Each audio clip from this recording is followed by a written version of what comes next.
Pros get the job done with the products and brands you trust. Technology to keep your job on track. Job site delivery to save you time. And bulk pricing on over 4,000 items every day to save you money. When you've got a job, we're on the job. The Home Depot. More saving, more doing. Every day, vegetables are ripped from the earth, sliced, diced, even something called julienne. But for just $5 a day, you can help.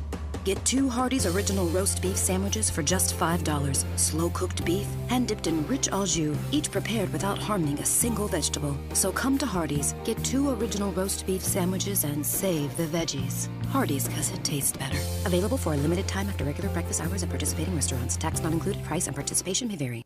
When was the last time you looked forward to seeing the dentist? Well, if it's been a while or you haven't had the best of experience with dentistry, meet Marcy Van Ash McKinney Family Dentistry. They take care of it all. Crowns, bonding, dentures, bleaching, and cosmetic dentistry. They even offer oral consciousness sedation available for your comfort. That's Marcy Van Ash McKinney Family Dentistry at 807 South 21st. Call for an appointment today, 494-7600. That's 494-7600.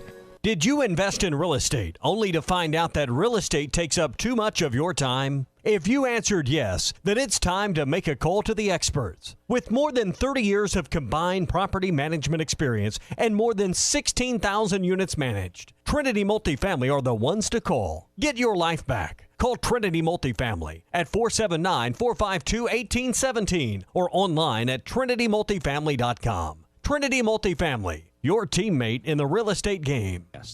Razorback news, podcasts, videos, and tons more online now. Only at hitthatline.com.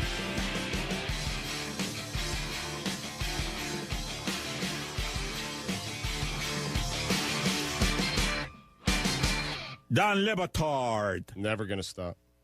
I am what I am, man. I'm 44 years old. I ain't changing. Stugats. Why change now? It's worked. Here I am. Sitting next to you. Filthy rich. This is the Don Le Batard Show with the Stugats on ESPN Radio.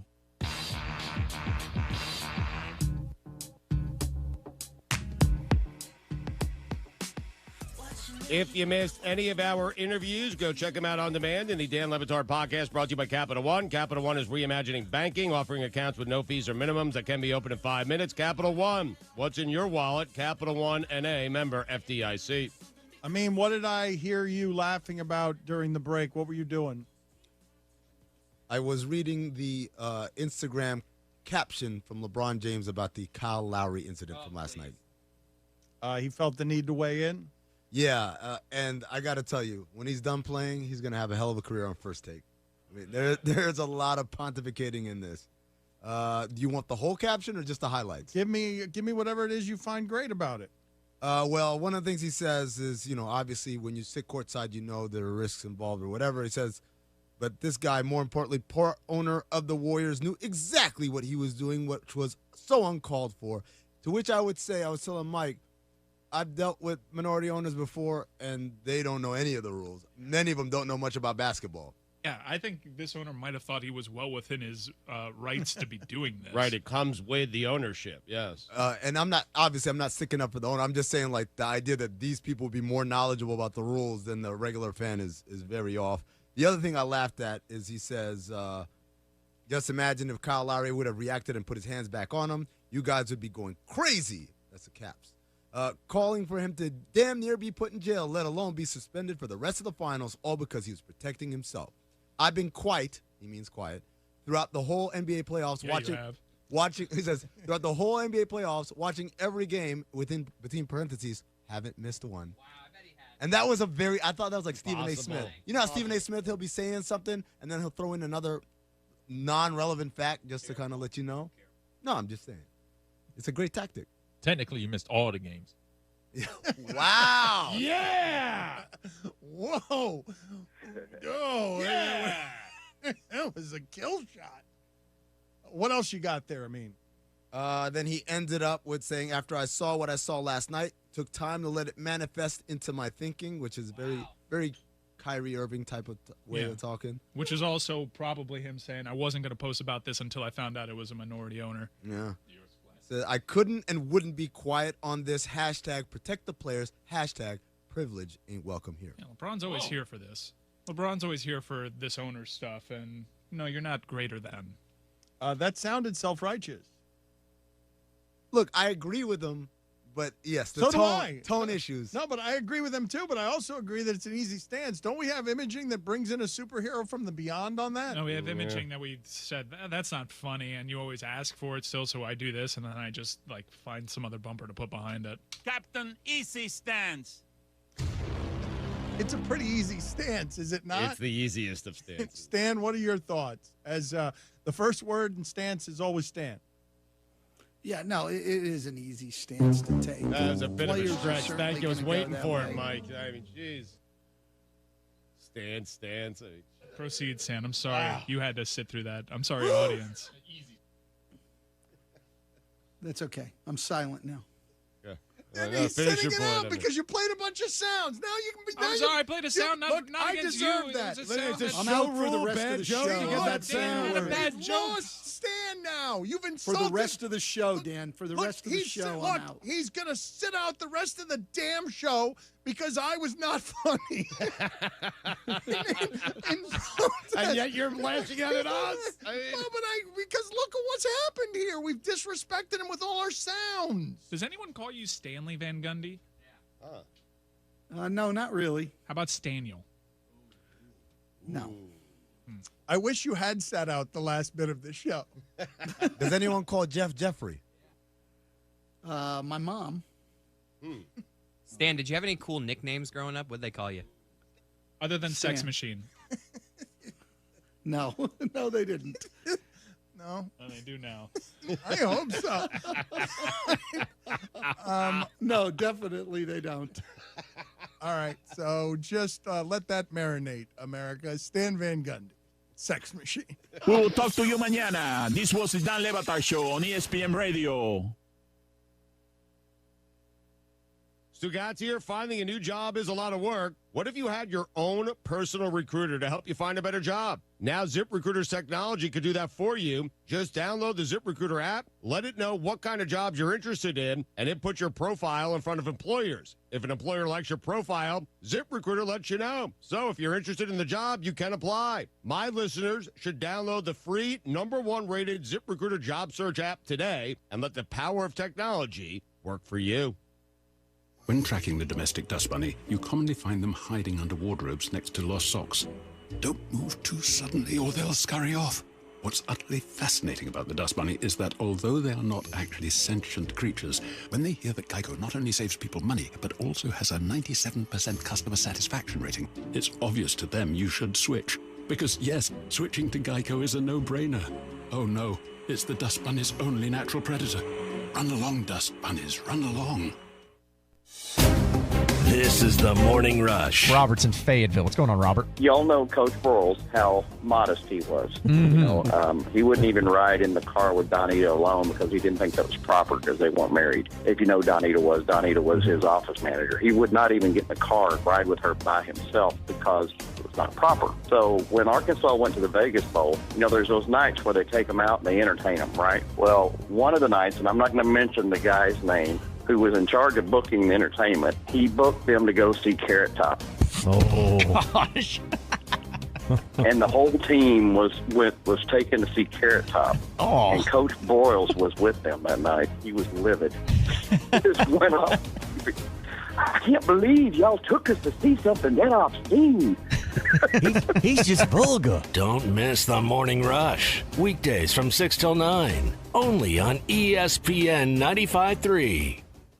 Hey, back again at World of Wireless. 877-305-DISH is the number to call here for World of Wireless, your local dish dealer. A lot of people have a concern because they have their internet service coupled or paired, bundled up, if you will, with their TV service. Ben, you've got internet of all kinds here at World of Wireless. No matter where you live, remotely in the middle of nowhere, slightly rural, just outside of town or inside town, we offer every form of internet. So if you want to look at cutting your savings, cutting your bill in half, saving money, call World of Wireless, 877-305-DISH. We'll get you the hopper system installed for free with a gift card and offer you internet service anywhere it's available. Tell me about wowfastinternet.com. This is your own internet service, right? That's right. You live south of Greenwood, rurally east of Greenwood, rurally east of Fort Smith, Charleston, Ozark, Altus, south of Greenwood, east of Greenwood, west of Greenwood. Call us, wowfastinternet.com, for unlimited high-speed internet. Find out if you live in the coverage area. That's wowfastinternet.com, or call 877-305-3474. Locally owned Lumber One can handle all of your building needs. They've built their business on having great relationships with everybody from contractors and builders to the everyday build-it-yourself. Lumber One is a full-line door shop to handle all of your door, window, and trim needs. And along with lumber, roofing and drywall products, attic wall and floor insulation is available. Lumber One also does blueprint takeoff with access to design services with estimates available. So go where the pros go. Lumber One, located on Industrial Park Road in Van Buren. True Grit Running Company is where perseverance meets passion. Whether you're training for your next marathon or just comfortable shoes to keep up with your kids, we have the gear to help you reach your goals. With our slow motion gait analysis and our extensive product knowledge, we have the right pair of shoes for you. We also carry apparel, nutrition, hydration accessories, injury prevention gear, and recovery products. We offer classes, workshops, and group runs. Lace up, show up, and get your grit on. True Grit Running Company, 6808 Rogers Avenue, Suite B, behind Chick-fil-A. It's tough out there, trying to stretch every paycheck a little further than the last one. It means cutting costs. And one of the best places to start is at the office of State Farm agent Jason Glover, because he'll do a free discount double check to make sure you're getting the car insurance discounts you deserve, up to 40%. So give State Farm agent Jason Glover a call today, because being there to help keep more of your money in your pocket is why he's here. Like a good neighbor, State Farm is there. Discounts may vary state to state. ESPN Arkansas weather. The wet and stormy weather will continue. We are looking at occasional showers and storms today, some with heavy downpours. Our high temperatures in the low 80s. Now, showers and storms remain likely tonight, and overnight low in the mid to upper 60s, and occasional showers and storms upper 70s to low 80s Friday. I'm Sally Russell with your forecast on ESPN Arkansas. Weather is brought to you by Harry Robinson Buick GMC, where you always get more for your trade. Exit 11 off I-540 in Fort Smith. You can shop anytime at harryrobinson.com. KERX Paris Fort Smith. The Bud Light Countdown is on. Arkansas football begins in 86 days. Good morning, Vietnam! Broadcasting live from the Bud Light Studio. I love Arkansas! I love everything here! Give me that thing here! On your favorite Arkansas sports talk station. Why did that happen in Fayetteville, Arkansas? Dixon Street. It'll get you. Streaming live from Hit that line. .com. You want answers! I want the truth! You can't handle the truth! This is Halftime. Man, that ball got out of here in a hurry. You know, anything travels that far, I'd have a damn stewardess on it, don't you think? With Phil Elson. You do a fantastic job on the radio. There's no one else in this league I'd rather listen to, so keep up the good work. And Tye Richardson. Tye, I love the way you talk, buddy. Raise that bright red flag to the skies. 423 miles away, the Emerald City awaits. The Hogs are going to Omaha. But hold on, it's almost halftime. Getting closer to the drama here at the week of the Fayetteville Super Regional 2019. You'll notice that I always put that year in front of, or I guess I did it after the word Super Regional, and that's because now you finally have to be able to tell year from year in the Super Regional. You get it 2 years in a row here at Baum-Walker Stadium, and you earned your way there. And a lot of people are still a little bit upset about the start time, although I don't think that diminishes the excitement that people have over a Super Regional being played in your home ballpark once again. But there still seems to be some residual leftover disappointment that has played out, at least in the last couple of days since the announcement from the NCAA came. It's not the start time that a head coach would have asked for. It's not the start time that any of the administrators would have put forward. Certainly not the start time that any of the fans would have chosen for first pitch of the Super Regional. But I think it'll work itself out pretty well because one thing about postseason baseball in the NCAA is that you cannot just manufacture the atmosphere that you usually can manufacture throughout the season. There are no dancing cheerleaders on the dugouts. There are no intro music. There's no intro videos. There are no videos to play on the video board if you're trailing going into the ninth inning. So, it's like the only time of the year that at a college park or a minor league park or a major league park that's got a halfway decent video board that you actually don't see the famous John Belushi scene from Animal House when he's ramping up his brothers and trying to get them excited about fighting back against their arch rivals. I feel like you see that going into the ninth inning every time the home team is trailing, but you won't see that during the postseason. There is nothing to whip fans into a frenzy other than the fans themselves. And so, hey, I mean, it's up to you. It's up to you to create the atmosphere that's there. There will be music playing. It just won't be the music that you usually hear during the games. There will be things on the video board that are playing throughout the game. It's just not the stuff that usually is playing to get fans fired up on a Razorback side of things. So that's one of the reasons why Baum Stadium has, to me, more of an advantage in the postseason than it usually would, because you got a bunch of great stuff that's going on at the video board and with the RBI girls dancing and all of that kind of stuff. But you already have a fan base that knows exactly what they need to do at whatever time. They have traditions all throughout.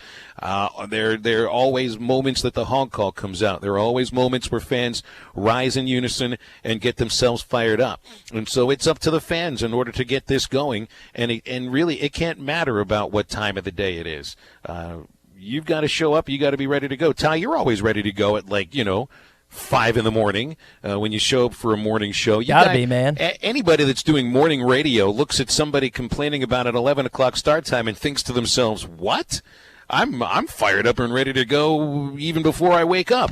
This is just, hey, that's like a night game for you guys. Yeah, it changes from the run of the mill waking up at 4:30 in the morning to getting to sleep in a little bit. And on Saturday, I'm going to work out with my uncle down in Dallas. I'm going to get up at like 8. That's like sleeping in for me. So you're going to work out and then show up, right? Correct. So you're already going to be, you're going to be breathing fire through your nose just from the intense workout you put yourself through. Exactly. And I can't remember if it was Bob Holt or if it was Matt Jones, one of the guys at the Arkansas Democrat-Gazette. They asked Cronin why he liked to be slapped in the face before the games, and he said that there was a study that got you extra hyped or got you extra motivated, and that's why he did that. And it only lasted a short period of time, but because he's a closer, it's the short period of time he needs to be that much more hyped up. And I guess the real story is, Phil, that Arkansas fans right before the opening pitch should all slap each other. I think this is a fantastic idea. Nothing could go wrong with that. But absolutely no. I mean, this is the sort of thing that any radio station worth its transmitter is doing a promo, just telling fans to slap each. Just turn to your left. Well, you got to choose one person that's next to you. You got to face each other and slap each other in the face before the team takes the field. Yeah. I guarantee at that point, Baum-Walker Stadium will be brighter than usual and it'll be louder than usual too. And kind of the topic that we wanted to hit on first, and we addressed it a little bit this week, and I was giving John a hard time about it in the morning rush. It just seems like everyone is complaining, moaning. There's another word I could use there about these starting times. And look, I get it. I'm not going to be the idiot that says night games are worse than day games when it comes to atmosphere, because clearly the night game atmosphere is better. And as I alluded to earlier this week, there's more time to drink, there's more time to do other things, and that gets you more hyped up, the anticipation. That being said, there was a quote that I sent you yesterday, Phil, from Scotty Borderline that he got from Jack Kinley. Bob Holt asked him a great question, and I thought Jack nailed it right on the head. How do you guys feel about not being in the prime time, playing early?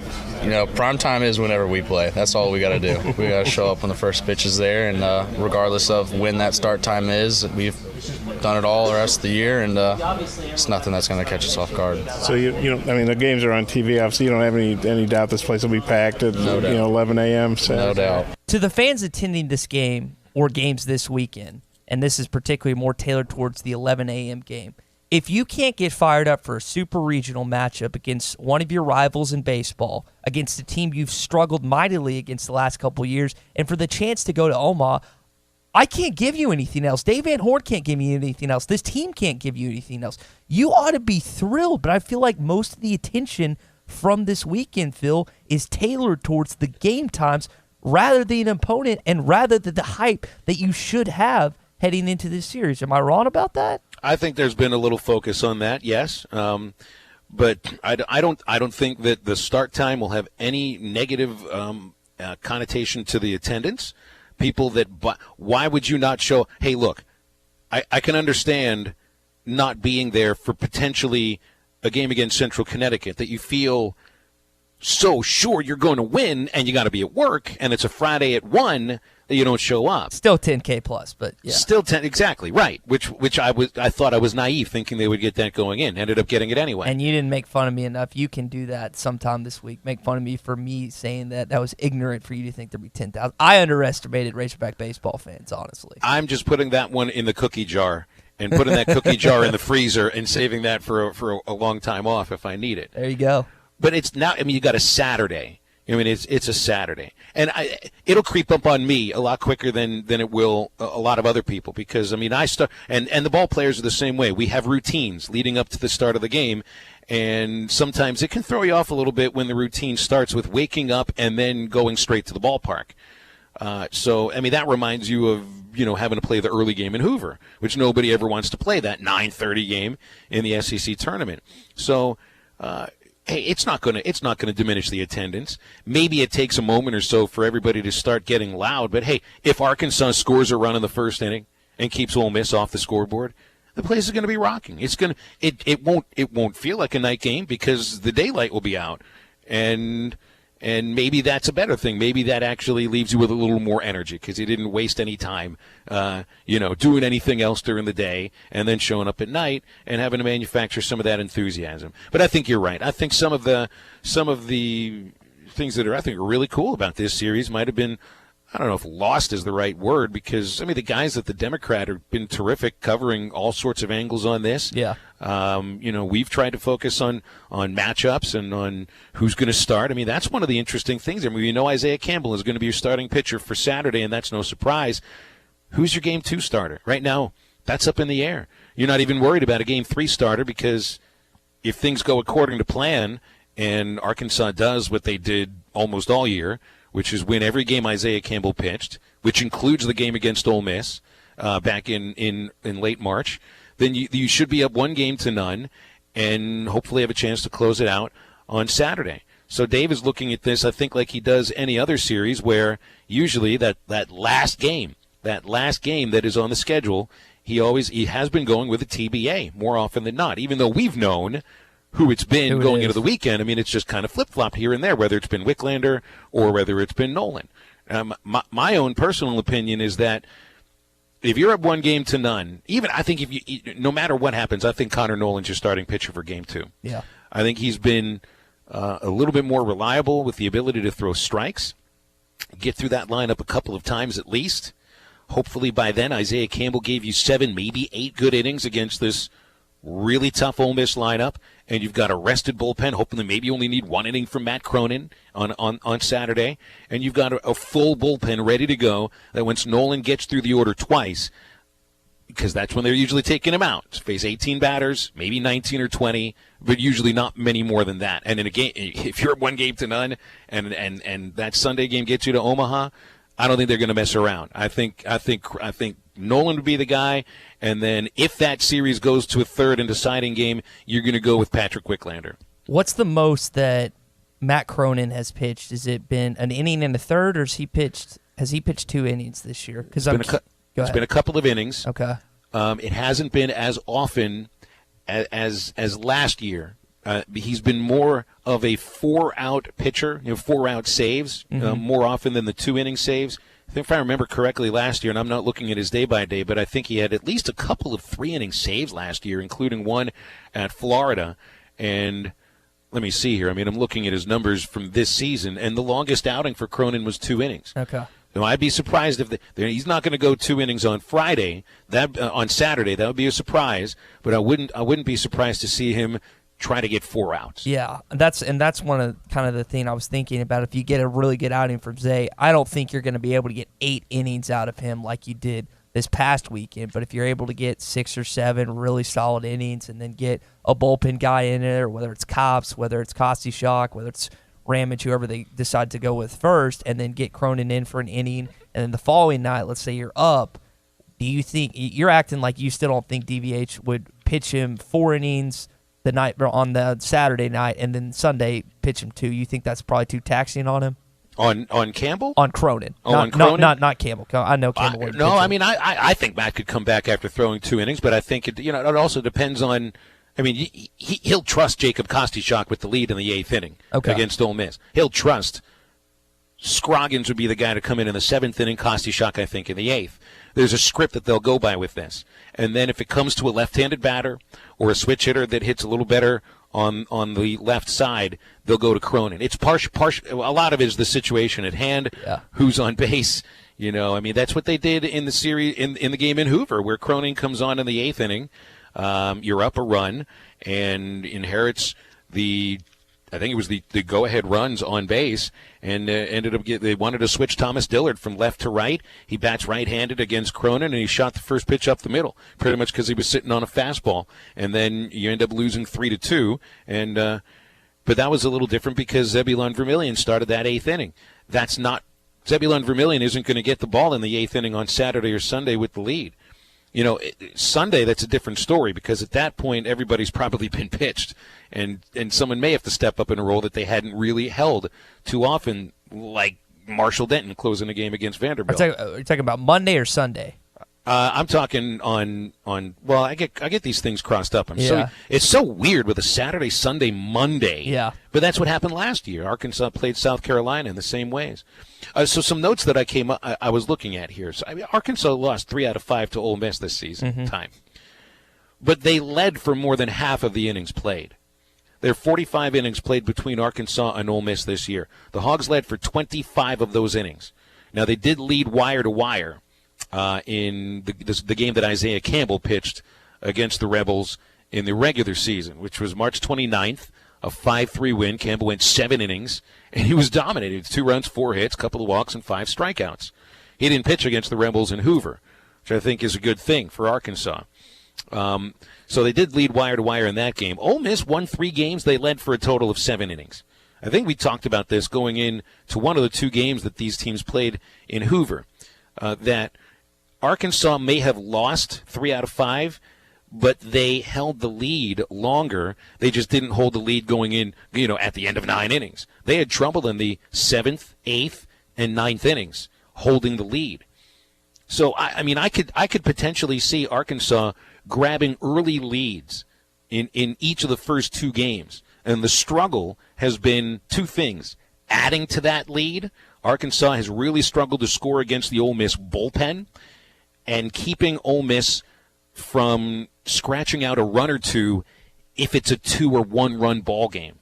This is where Arkansas's pen struggled at the end of the regular season, was holding close leads. This can be a dominant bullpen, and sometimes you have to hold a 1-run lead.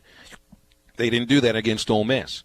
They're going to have to in this series. I don't see a huge separation between Arkansas and Ole Miss. I think the Razorbacks are the better of the 2 teams.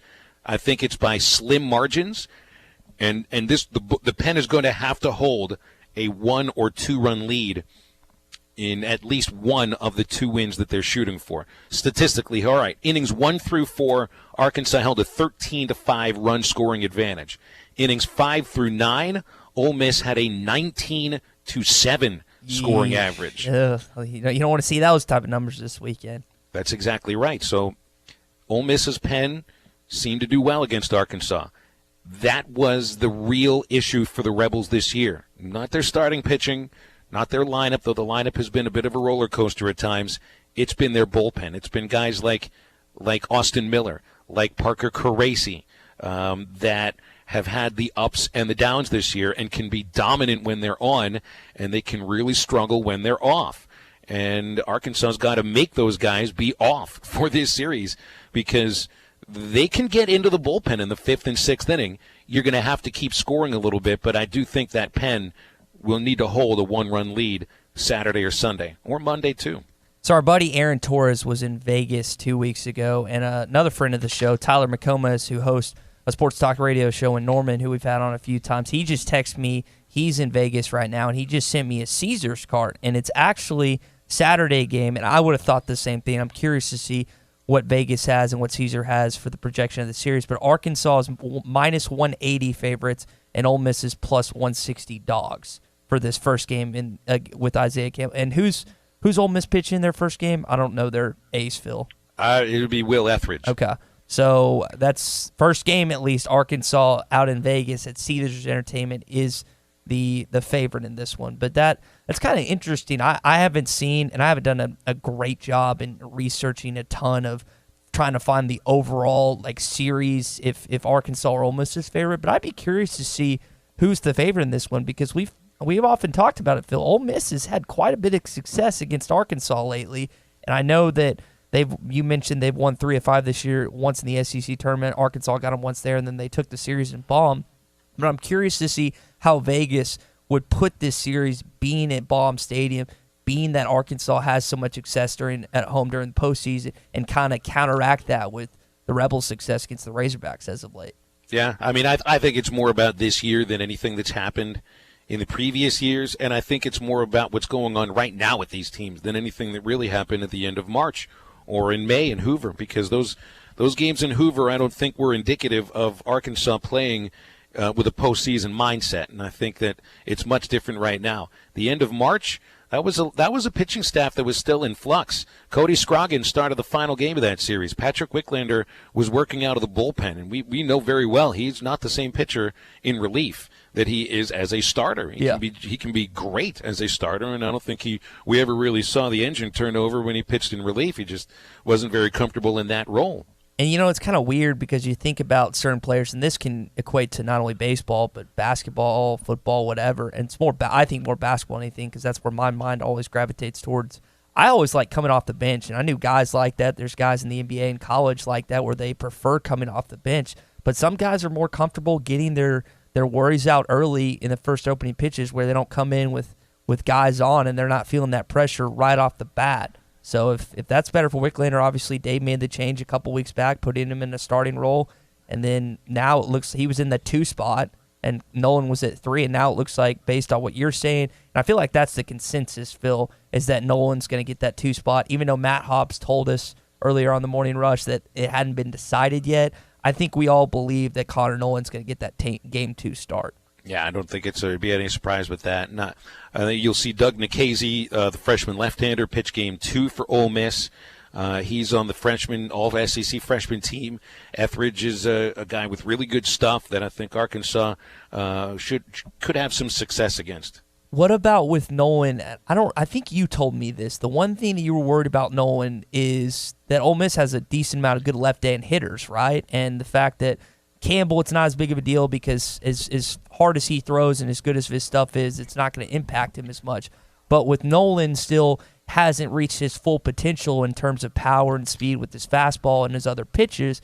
You talked about how just a little bit like the Wicklander left-handed, him a right-handed scenario, that would be the one caveat that you might start Wicklander over him, but it seems like they're still going to go with Nolan regardless. Yeah, I just think they're a little more confident in Connor because he's more of a strike thrower, and he's really good. He's a really good competitor as a pitcher. He's really going to be something to watch, I think, over these next couple of years. All right, so we'll be talking about this quite a bit today. Bob Holt joins us as usual at the bottom of this hour. Bob covering many of the interesting angles from this weekend's Super Regional with Ole Miss. And we also have ESPN's assigned play-by-play broadcaster for the Super Regional, Clay Matvick, who, of course, does call plenty of games on the SEC Network, knows Arkansas and Ole Miss very, very well. Clay joins us at the bottom of hour number 2. Plus your calls, if you want to get into the Super Regional, 877-377-6963. And you can also, of course, this weekend, if you're hanging out in the Fort, you can watch the games at 906 Cocktail and Cigar Lounge and upgrade your evening out. Well, actually, I don't know if they'd be open at 11 o'clock in the morning on Saturday, so it's probably the best place to go celebrate a Razorback win afterwards. Amen. That one of life's simple pleasures is an Arkansas win this weekend over Ole Miss. Another one of life's simple pleasures: top shelf wines, liquors, premium beers, world-class cigars, all in an atmosphere that feels less like a lounge, more like a destination, and a great place to celebrate Arkansas baseball wins. That's on the Avenue in Fort Smith, 906 Cocktail and Cigar Lounge, open right now. We'll step aside for a break. We're coming back on Halftime on ESPN Arkansas and hitthatline.com. Missed a segment or interview? Check out the Halftime Pod at hitthatline.com.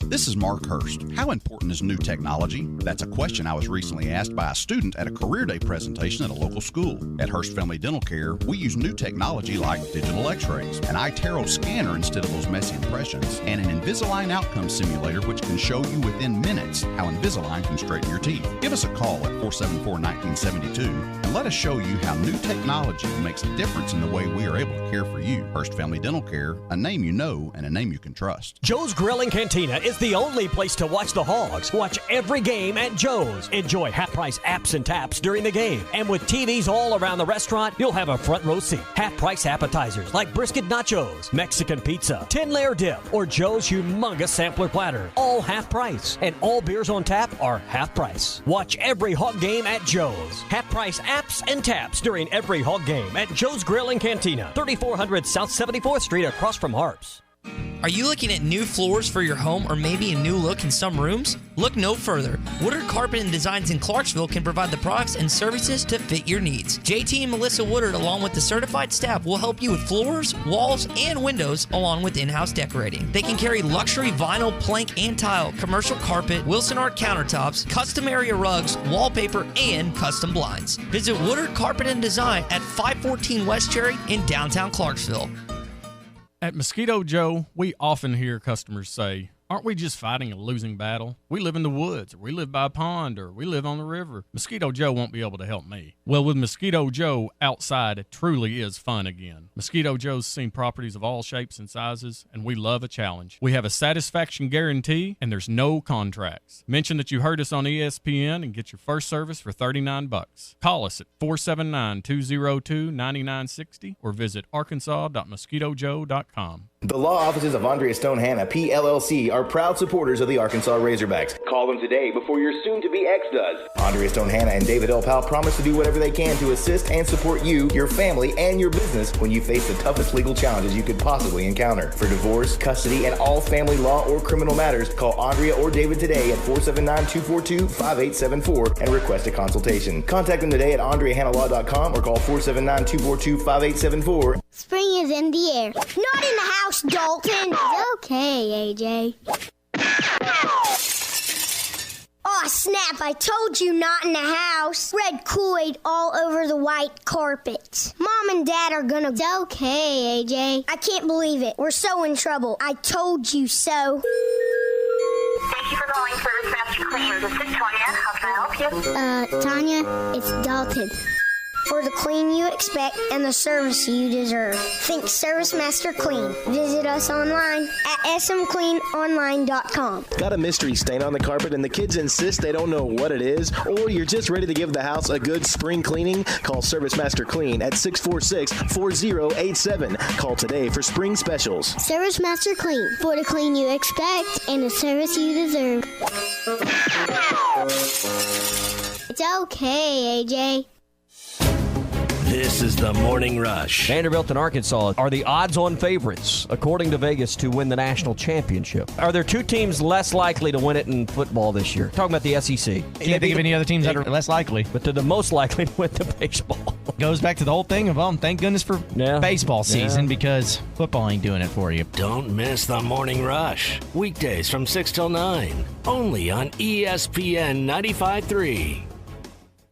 Halftime is brought to you by 906 Cocktail and Cigar Lounge. Upgrade your evening on the Avenue.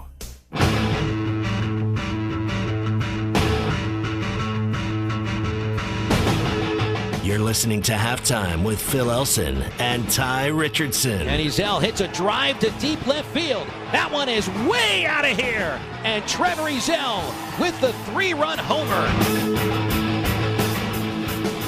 One of the disappointments of the Major League Baseball draft, Trevor Ezell goes undrafted. Does not get selected in any of the 40 rounds. And I think that you could probably understand why from the scout's perspective for a fifth-year senior who, although he is a really good hitter, you have a little trouble figuring out where he'd be able to play in the field, especially with the shoulder problem that's kept him to first base this year. I don't know if you've noticed how he throws the ball, but it's a little bit funky, and it's just because of I think it was seven different staples that are holding his shoulder together. So I'd love to see Trevor sign a free agent contract, see what he can do out there. So that's part of the disappointment of the draft. Is even so, who's been, Ty, one of the most important newcomers on this team? It's been Trevor Ezell, right? Yeah, he's been phenomenal, and we just want to wonder, like, he's, again, I think I've asked you this before, is he a year older than Blaine Knight or 2 years older? I think he's 2 years older than Blaine. I mean, it would have been fun to have both those Bryant kids up here for a couple, and I don't know the whole specifics on why he wasn't recruited to Arkansas or went to Arkansas out of high school and instead goes to SEMO State. But yeah, he's been vital for them because, I mean, Gates was a good defensive guy last year at first, but he didn't have the hitting prowess that Ezell brings to the table. I mean, and he's in the one hole now, right? Because Martin's in two. Yeah, Trevor's been batting leadoff for the last couple of months. He's a really good leadoff hitter. He sees a ton of pitches. Yeah. It's interesting you mentioned Gates, too, because he's another Razorback from last year's team that did not get drafted, but still signed a pro contract, and I think he played in the Orioles organization in the complex leagues in Florida, and then decided to move on to coaching. And he's a student assistant this year for Arkansas. I could see the same thing with Trevor Ezell because I think he's been a coach on the field for this year's team. And you don't need somebody that's very vocal to be a coach. You just need somebody that is a ball player, really. And Trevor Ezell, this is the best compliment you can ever give a baseball player. If you just call him a ball player, you couldn't say anything better. It's like handing him $1 million. Some guys lead by example. Or maybe not. Some guys lead by example. Some guys are a little more demonstrative and more talkative when it comes to leading guys. And there's not a problem with either approach. You need both. You need a guy that gets up on someone's face, and if they're goofing off in practice, then you also need the go-about-it quietly guy that's a tremendous baseball player. That's exactly what Trevor Ezell is from a hitting perspective. I'm going to hop off the baseball train for a quick moment before we talk to Bob Holt. And we talked about it a little bit with Nikki Chavanel this last Tuesday with Jacoby Criswell announcing a commitment to North Carolina. That it would seem for the 2020 class that the quarterback that's going to be coming in here is Chandler Morris. At least it seems to be. It seems to be very obvious. But I remember saying the same thing during the basketball coaching search about Kelvin Sampson and Arkansas, and that didn't happen. It seems to be obvious that Chandler Morris would be the guy as the 2020 recruit. But maybe it's too obvious, and it's there. And there are a lot of variables in that discussion that are different from the football to basketball aspect. But man, I understand. I know that Chandler Morris is supposed to be the real thing. You know, I think Richard Davenport's written about just that he really is as good as advertised.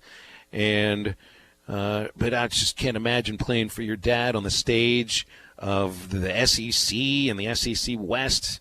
I don't really know how to jibe these things together. Yeah, it's not something I would want to be responsible for, but based on, and I'm not going to pretend like to be in depth and know about his talents, his weaknesses, and whatnot. The guy's got scholarships offered to Clemson, Auburn, and Oklahoma, so that's not a bad start. He's got 13 overall. And you think about it, last year he takes over for John Stephen Jones at Highland Park, grandson of Jerry Jones, wins them a state championship, and he seems, I mean, he's 3-star kid. He might be a 4 on one of the sites. I can't remember, but Chandler told Nikki that he plans on attending the Hogs Elite Passing Academy next weekend here in Fayetteville, Arkansas.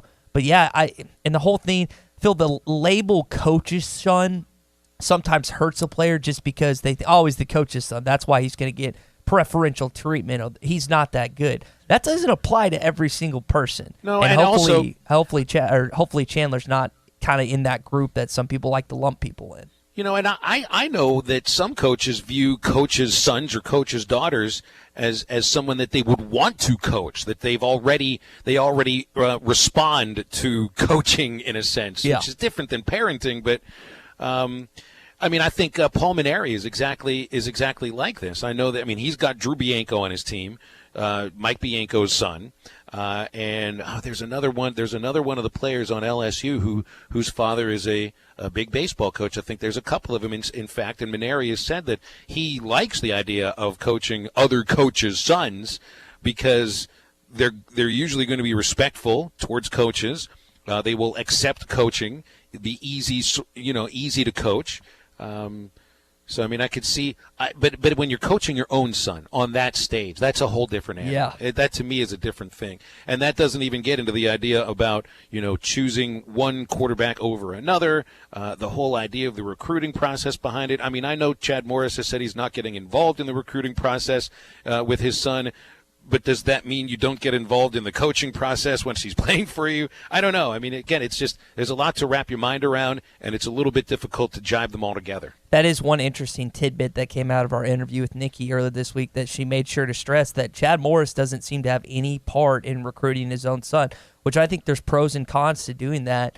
And if you can get your other staff, whether it's Joe Craddock and the rest of the guys on that offensive staff, possibly defensive staff, that bring him in here, and then it take over. It's just an interesting. What are you laughing at? I just try to think. It's like how can he not be involved in the recruiting process? Because it's like all right. So okay, son, how's the college search going?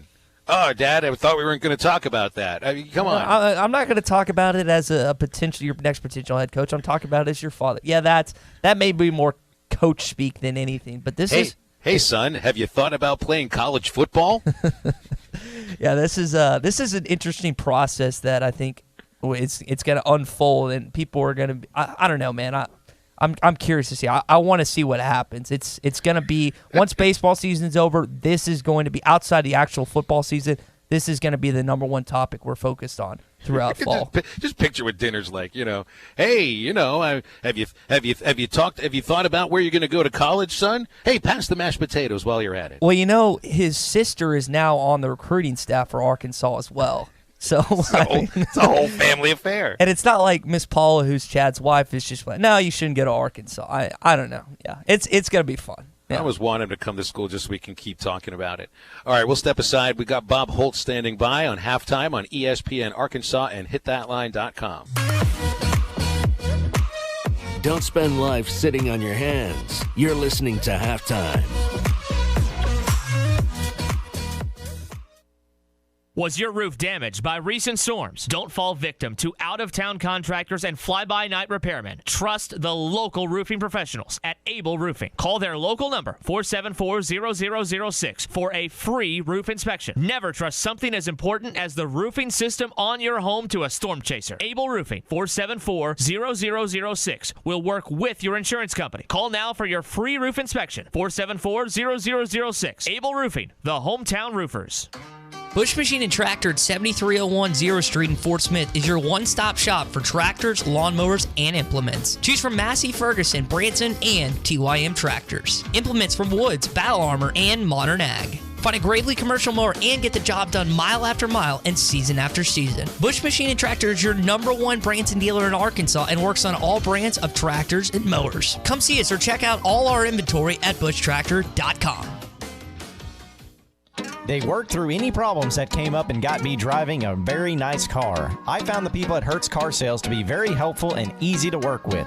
This is what buying a car should be like. Why not make the short drive to 2810 Midland Boulevard or give them a call at 783-1722. You can also check them out on the web at buyfromhertz.com. Trade-ins are always welcome. Stop by Hertz Car Sales today. You'll be glad you did.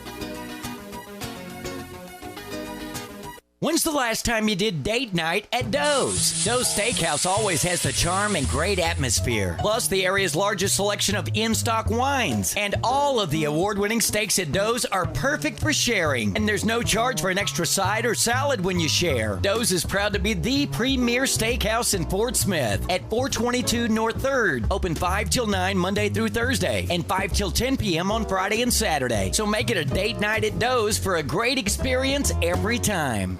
Evans Body Shop is ready to get your vehicle spiffed up for all the fun activities and trips that come along with the summer. Spend your days at the pool, not worrying about getting your car fixed. We'll do that for you. We will work with you and your insurance company to make the entire process easy. Follow us on Facebook so that you won't miss your chance to win Parrot Islet tickets throughout the summer. Stop in today, 412 Portland Avenue, Van Buren, and you'll see why we say Evans Body Shop, where we meet the nicest people by accident. Keep your lawn and garden hydrated this spring with a Green Thumb Never Kink Garden Hose from Meadows Lumber True Value for only $14.99 while supplies last. This 5/8 inch by 50-foot heavy-duty hose features self-straightening technology to guarantee no kinks and tangles. It also has antimicrobial protection against mold and mildew. Stop into Meadows Lumber True Value for this bargain of the month and other great lawn care products to make your yard the envy of the block.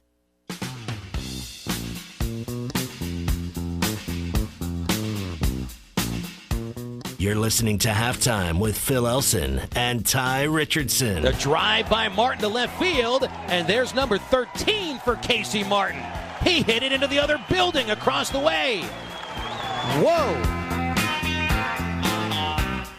Oh, one of my favorite things about the regionals was that I was able to actually sit down and talk face-to-face over some barbecue with Bob Holt as we were at the media buffet.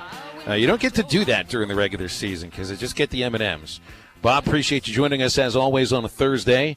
Are we focusing too much on the first pitch times rather than the what I think is the best super regional in the country this weekend? Oh, I understand the fans want night games. Of course, as reporters, we like early games for deadlines. And it was a storyline with the players yesterday. I thought Jack Henley had a great response. I asked him like how it felt not to play in prime time, and I'm paraphrasing here, but I think he said, any time we play is prime time. So I think that's a great answer. It is a real contrast when you think their last game was at 8:30 at night, and now it's 11 a.m. It's like Dave Van Horn said, if that had been like back-to-back days, maybe that would have been weird. But when you're talking a week apart, it's probably not an issue. And, I got to believe these players are going to be hyped and ready, and the fans will be too, whether it's, whatever the time it is. And, of course, we know Arkansas's played into the early mornings before, in that crazy Missouri State game. So I think these guys are just ready to play whatever the time is. Bob, you had a great story, and the Democrats came out today about how all the Arkansas players how they kept their focus during draft time, where you're trying to compartmentalize a couple of things you're trying to achieve at the same time that other student athletes don't ever have to worry about, which is playing in the national tournament in pressure-packed situations, and at the same time worried about where you slide in the draft and where you slot and if you're going to sign and everything that goes around with that. And that is a really difficult thing, and it amazes me that all these players are able to compartmentalize their life in the way that they do. Well, yeah, because you think about it, the high picks like Dominic Fletcher and Isaiah Campbell. I mean, I don't know exactly what they'll end up signing for, but MLB.com on the draft tracker has the slotted, I guess, estimated slot value. And those guys are both well over $800,000. Well, that's obviously like life-changing money, I would hope, for most people. It certainly would be for me. And, you think about that. This is something they've all, really been playing for ever since they started playing baseball, probably, and understood about, the major leagues and everything. And you think about when you see these guys, get picked high in the NFL draft, they're all crying and everything, hugging all their parents. And these guys, luckily a lot of the Arkansas players were able to, be with their families. But I know just watching the games Monday night, I think UCLA had 3 players picked while they were playing in the first 2 rounds. And that just seems almost criminal to me that those kids don't get to enjoy that moment. And I understand Major League Baseball is going to do what they're going to do, but I don't think it'd be that terrible. They could at least move it off Monday, which I know they like to do because it's a light schedule and they don't want to detract from their games, or maybe moving it to July would be hard to do because they obviously want to get these players picked and signed and all that. But it just blows my mind that Major League Baseball can't be a little more accommodating to the college players. I think it's a real shame. Bob, you wrote a piece on Isaiah Campbell. It was either yesterday or the day before, and one of the things that it's been pointed back to several times, how he went drafted in the 24th round last year and then to the 76th overall pick. How much can DVH use that as a selling point for these pitching prospects he's trying to bring into Arkansas? Well, I'm sure they're going to hammer that point home. I remember, it's happened for other players. I mean, think about Andrew Benintendi. I think he was like a 30th round pick or something by the Reds, his hometown Cincinnati Reds, and then 2 years later at Arkansas, I think he was the 7th overall pick? Does that sound right, Phil? Mm-hmm. Yes, and, that's right. So, yeah, I mean, I just don't, there's no doubt that you look at Arkansas, I mean, Dave's lost a lot of assistant coaches he lost Wes Johnson to the big leagues, or he's lost some head coaching jobs, and but he keeps, hiring good ones because this is a place guys want to be. Arkansas, it's a great career move, and so, yeah, I think that's definitely something they can use about how you come here, and we're going to develop you into a great player, and you're going to get an education paid for, at least partially, and other teams though too. You're starting to see kids, even first round picks, decide to come to college, which I think that was unheard of a few years ago. So I think and you're seeing that most of the higher picks are college guys. I think that the major league teams like the idea of picking an older, more mature guy. They have a better idea of what they're getting. The draft's a crapshoot in any sport, but I certainly think the older guy you get, you don't want to be too old, you want to be 25 or something, but I think the college game is really showing that guys can develop like they would in the minor leagues and then get to the big leagues pretty fast. Like you look at Andrew Benintendi, he was in the big leagues less than 2 years, I think, after he led Arkansas to the College World Series. And Bob, that kind of blends into my next question. Obviously, Phil was closely connected with minor league programs for quite some time, and now with the Razorback baseball program the last couple of years. And we were having a conversation earlier this week talking about how he used to think that minor leagues was the best way, and you got better coaching, better facilities. And then he's kind of maybe not 100%, but changed his mindset a little bit, being around Razorback baseball, the baseball program, and Dave Van Horn. Do you think it's easier for college coaches today to recruit guys to come play college baseball rather than them just go straight off to the minors? Oh, yeah, I definitely think so. It's like Dave said yesterday, they can't write big checks like these big league teams can for signing bonuses. They can obviously give guys scholarship money, and although I don't honestly know how many college baseball players are on full rides, because you've got basically 12.7 scholarships for 25 guys or whatever that are on your travel squad. But yeah, I think the facilities have gotten so much better. The stadiums, the practice areas. Arkansas, as good as their facilities are, getting ready to make them even better. You see teams, especially on the SEC, are building new stadiums or renovating them, and I think the players see how well they're developed. I mean, the fact that a big league team went after Wes Johnson because they probably felt he was ahead of the curve in analytics and things like that, and Matt Hobbs is very much in that vein, I think, too. So, yeah, I think without a doubt, kids are seeing that. Now, they're not getting signing bonuses to come to college, but they're staying in nice hotels. A lot of these big schools, they fly charter planes. I mean, Phil can probably speak to, I don't know too many minor league teams that have charter flights and stay at, 4-star hotels and things like that.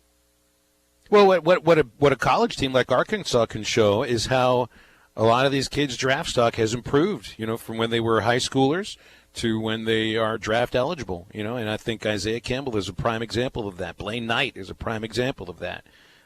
Casey Martin will be a prime example of that. Same with Heston Kjerstad. Coming to campus made them money. It just made them money 2 or 3 years later. Oh, yeah, well, it's just a smart move. Now, if your family's in desperate need of money right then, I can certainly understand, kids sign out of high school. But if you don't need that money right then, you might turn, $400,000 into, $1 million or $2 million or something like that, So, yeah, I definitely think, if you feel like I understand school's not for everybody, but if you feel like, I also think college is just a good experience. I mean, not just, working towards your degree, but just, being exposed to different things and just kind of growing and maturing. And said, man, if you're a pro, I mean, it's a job. And I'm not saying these kids don't work hard. They work very hard, at their sport and in school. But once you sign a pro contract, it's a job. And Bob, like kind of what you just said, like college is a great experience. Would you trade your time at Missouri for anything? I mean, I had a great time at Arkansas. I know Phil had a good time when he was at Indiana for those 2 years. I feel like a college experience, people just kind of gloss over how much fun you can have and however many years you're there on campus. And I feel now, hold on a second. Have you heard Bob Holt talk about Missouri? I think Bob, I think you wish you were still a student there. You love it so much. Well, Missouri's it's a great place, great school. I think we probably covered last week how they got shafted by the NCAA selection committee. But that's hold on, you're supposed to be an unbiased observer, Bob. None of this talk about Mizzou getting well, screwed. I believe I've covered lots of Missouri losses too. So I've at Arkansas in various sports. So I learned how to do that a long time ago. Yeah, first guy I ever covered was Norm Stewart. So that's very educational right there. So in researching the regular season between Arkansas and Ole Miss, and I counted the SEC tournament as well, Arkansas led for more than half of the 45 innings these teams played. Ole Miss won 3 games and led for a total of 7 innings. And what that tells me, Bob, is that Arkansas had a chance to win probably all 5 of those games. And that also tells me that I think they've got a chance to get leads early, and if the bullpen does what they did this last weekend and what they struggled to do the last 2 weekends of the regular season, including Hoover, is to hold a slim lead. I think that'll be the difference in this series. Well, that's a great stat. I'm going to have to steal that. But, you look at Hoover. I mean, Matt Crone came in. They had a tight game, and Matt Crone came in with, I think the tying runs were on base, and he struck out 4 straight guys. And then a couple of days later, Ole Miss got him because they've got real good hitters. And it's like Dave said, maybe seeing him back-to-back like that, help their hitters out. But, I think they're very evenly matched teams. In terms of, just like Dave said, Ole Miss maybe is a little more experienced on the roster, a little older, but Arkansas maybe has, he didn't say this, but I'd say maybe Arkansas has a little more talent overall when you look at, guys like Casey Martin and Essen Kerstedt, who we know are going to be high picks next year. It's a great rivalry. I mean, border schools, and really goes back to the old football games, back in the 50s and stuff, or whenever they started playing. And you feel like Arkansas at home has a big advantage, but the one team that's been able to beat them here the last couple of times is Ole Miss. So it's a very intriguing series, and I'm sure, or I suspect, both these teams would rather be playing somebody from the, ACC or Big 12 and not be playing another SEC team, but that's just the way it fell this year. So Ole Miss has been to the College World Series once under Mike Bianco, which really surprises me. I mean, they've been there 5 times. Arkansas's been there 5 times under Dave Van Horn. Mike Bianco's been there 19 years. They've only been to 1 College World Series, which is really surprising. And it's not that you win because you try to win for your coach, but these 2 great head coaches, and it feels like Ole Miss should have been to Omaha more than the one time they've been. Yeah, last year they had the great run in the SEC tournament, and then they got upset in the regional by Tennessee Tech. And this year, I think I'm right on this, I think they played 6 games in 6 days in that Syrian heat in Hoover. And I remember thinking, man, I don't think they're going to win their regional because they're going to be too worn out. I mean, they literally were like helping one of the players off the field for dehydration back-to-back days. Their pitching was spent. But I give them credit. They didn't just win their regional. I mean, they destroyed teams. And so it looks like maybe they learned something from last year. I don't know. But, Ole Miss has got a really quality program. They're kind of like that basketball program that makes the NCAA tournament every year and gets to the Sweet 16, but then has trouble breaking through and getting to the Final Four, or I guess in this case it would be the Elite Eight when you think about baseball. But, I'm sure that weighs on their mind, and they really, obviously they want to get to Omaha no matter what, but, being this close and playing a team who they've had Arkansas's number, frankly. They've beaten Arkansas 10 the last 14 times, so I'm sure they're coming in here pretty confident, feeling pretty good. Well, Bubba would just say that means Arkansas is due, and I'd be fine with that. Bob, you're due as well. Appreciate you coming on as always. We'll see you this weekend. Okay, you guys take care. Absolutely. Bob Holt from the Arkansas Democrat Gazette.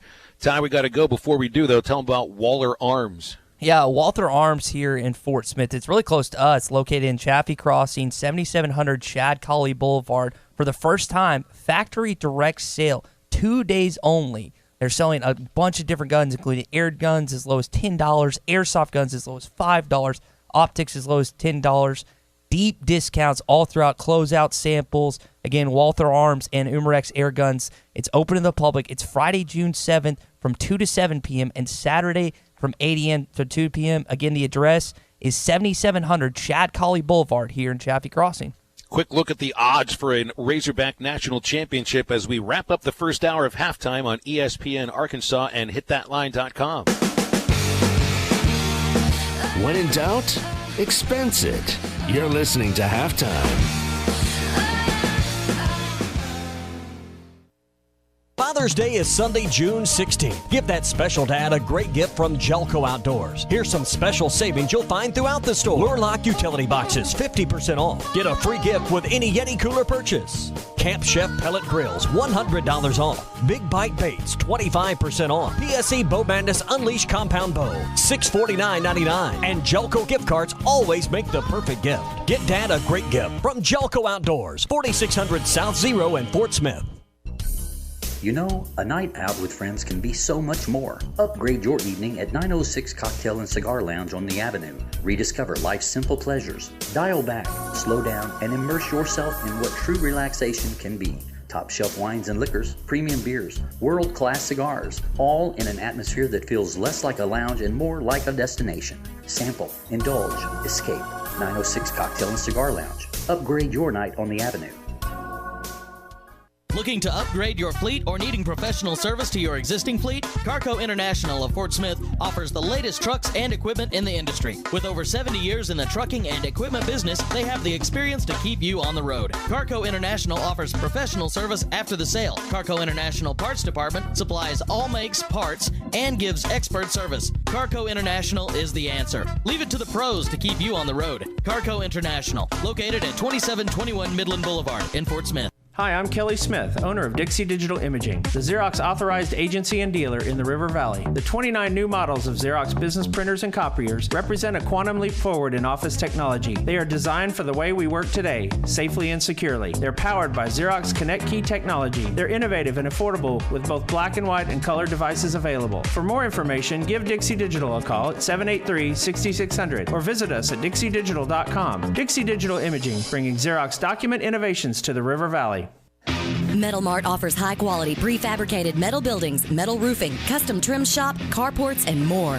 They strive to be a company where contractors as well as do-it-yourselfers are welcome. Metal Mart assists you in calculating the materials needed to complete your project, all at a rate you can afford. Stop by 7320 Highway 271 South in Fort Smith or call 648-3342. You can also catch them online at metalmarts.com. Metal Mart, the right material for the right price. Hi, I'm Lisa Hinton. You asked, and we listened. New financing options available now at Champ Hinton Enterprises. Can you believe payments starting at $150 a month? 5-minute credit approvals and 0 down with trade-ins. Come find out for yourself why we have been serving families in the River Valley for over 38 years with over 35,000 cars, trucks, and SUVs sold. We treat you like family. Champ Hinton Enterprises, I-540 at the Arcoma exit or champhinton.com. Want to have more than your average home? D&D Flooring is a simple choice. You can choose to have excellent customer service and design assistance with D&D Flooring. Wood, vinyl, carpet, to beautiful window treatments, professional installation every time. 0 financing options available. Come see D&D Flooring large showroom and selections. D&D Flooring, serving the River Valley and surrounding areas. 1323 Main Street, Van Buren, or call 474-0533. Adams & Son Roofing and Construction is here to assist in the rebuilding of our community during this historical time in the River Valley and surrounding areas. Adams & Son Roofing and Construction does quality workmanship from complete roofing, siding, gutters, inside your home remodeling, plus all your construction needs. Give them a call today for a free estimate. 479-434-4455. Adams & Son Roofing and Construction, licensed, insured, and bonded. Check us on the web at adamsroofingandconstruction.com. Adams & Son Roofing and Construction, here for our community. Halftime is brought to you by 906 Cocktail and Cigar Lounge. Upgrade your evening on the Avenue.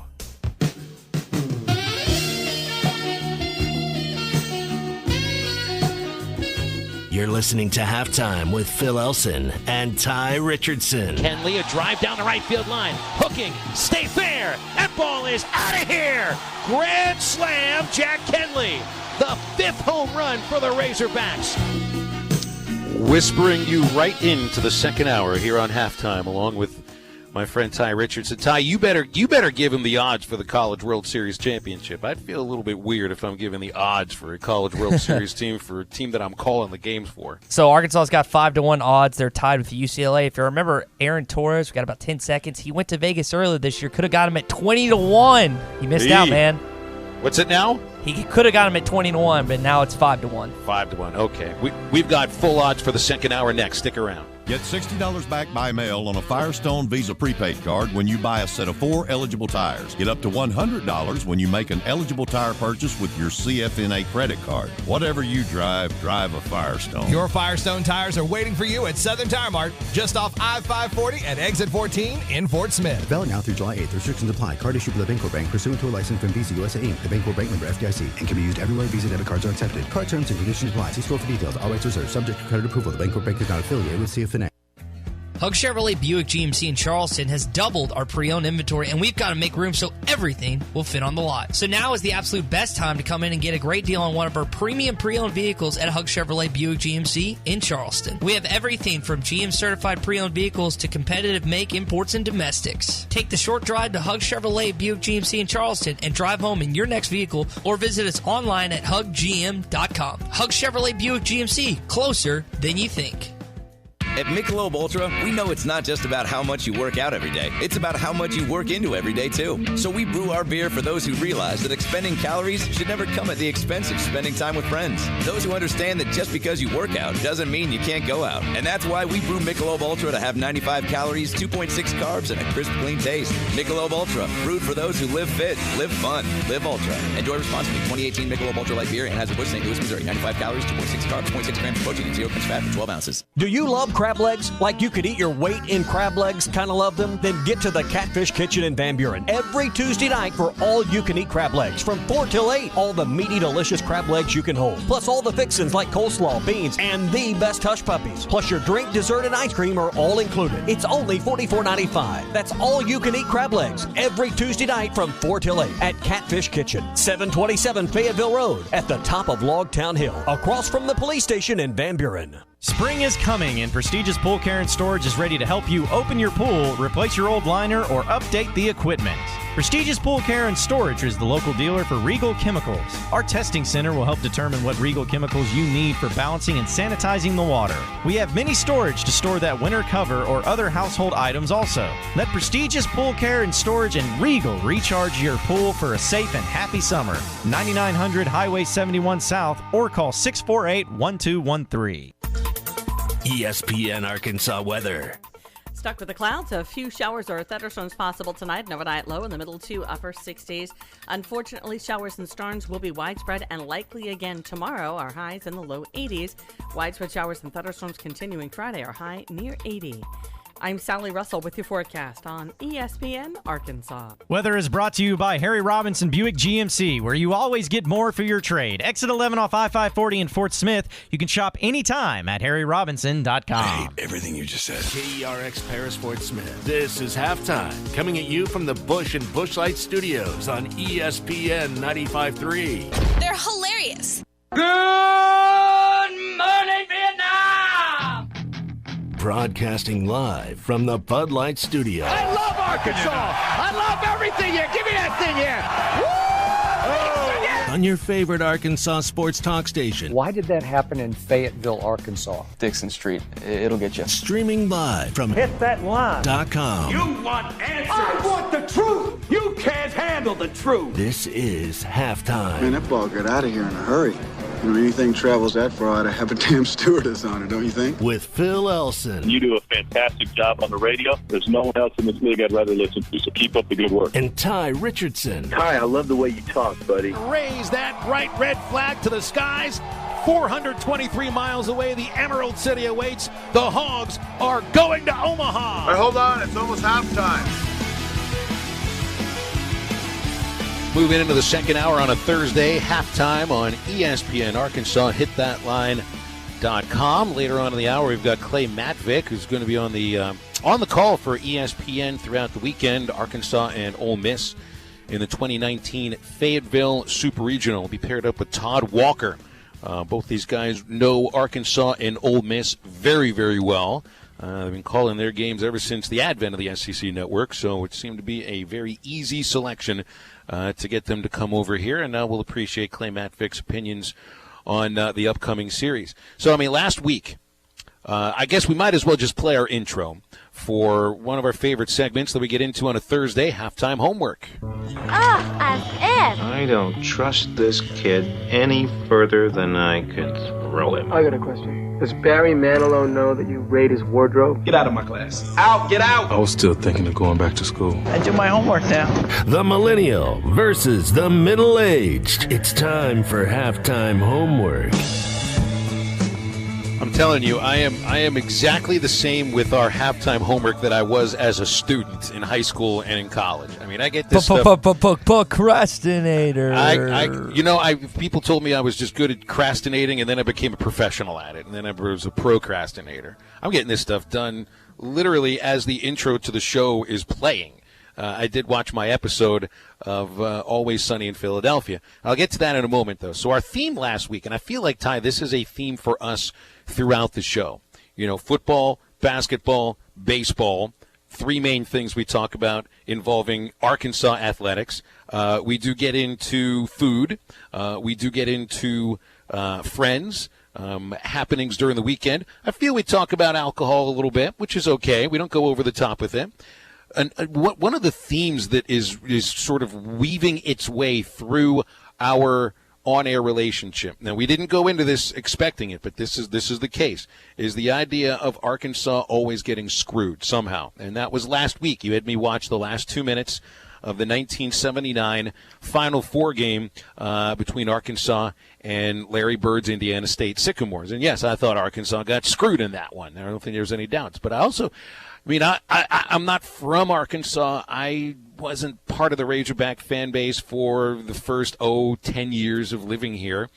And so, I still also, I'm not, another thing where we're different is that you get with the conspiracy theories, you come up with your own really interesting ones. I feel like you should have an extra layer of tin foil on your hat every once in a while. X-Files, man. So to speak. But, there have been so many bad calls in the history of sports, and I thought of two of them at the top of the list that I thought you needed to see just as egregious as any bad call could ever be. So, and they have absolutely nothing to do with Arkansas. Although, I know Arkansas is part of, St. Louis Cardinal fan base, Cardinal country, so to speak. And so, what did I picture when I even said the name? You go ahead and say it, because I had you learn about this umpire. Do you want me to say his nickname or his name? I want you to say his name, okay. not the play. I'm talking about the one that hurt the Cardinals. Oh, the Cardinals. Yes, Don Dinkinshire, and the best part.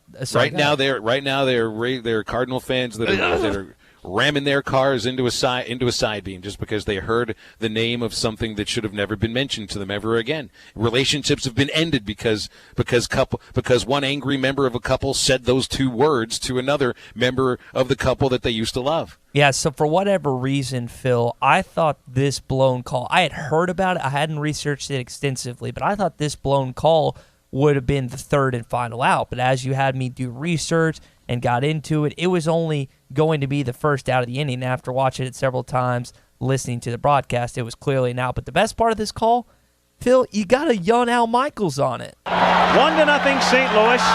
The Cardinals 3 outs away.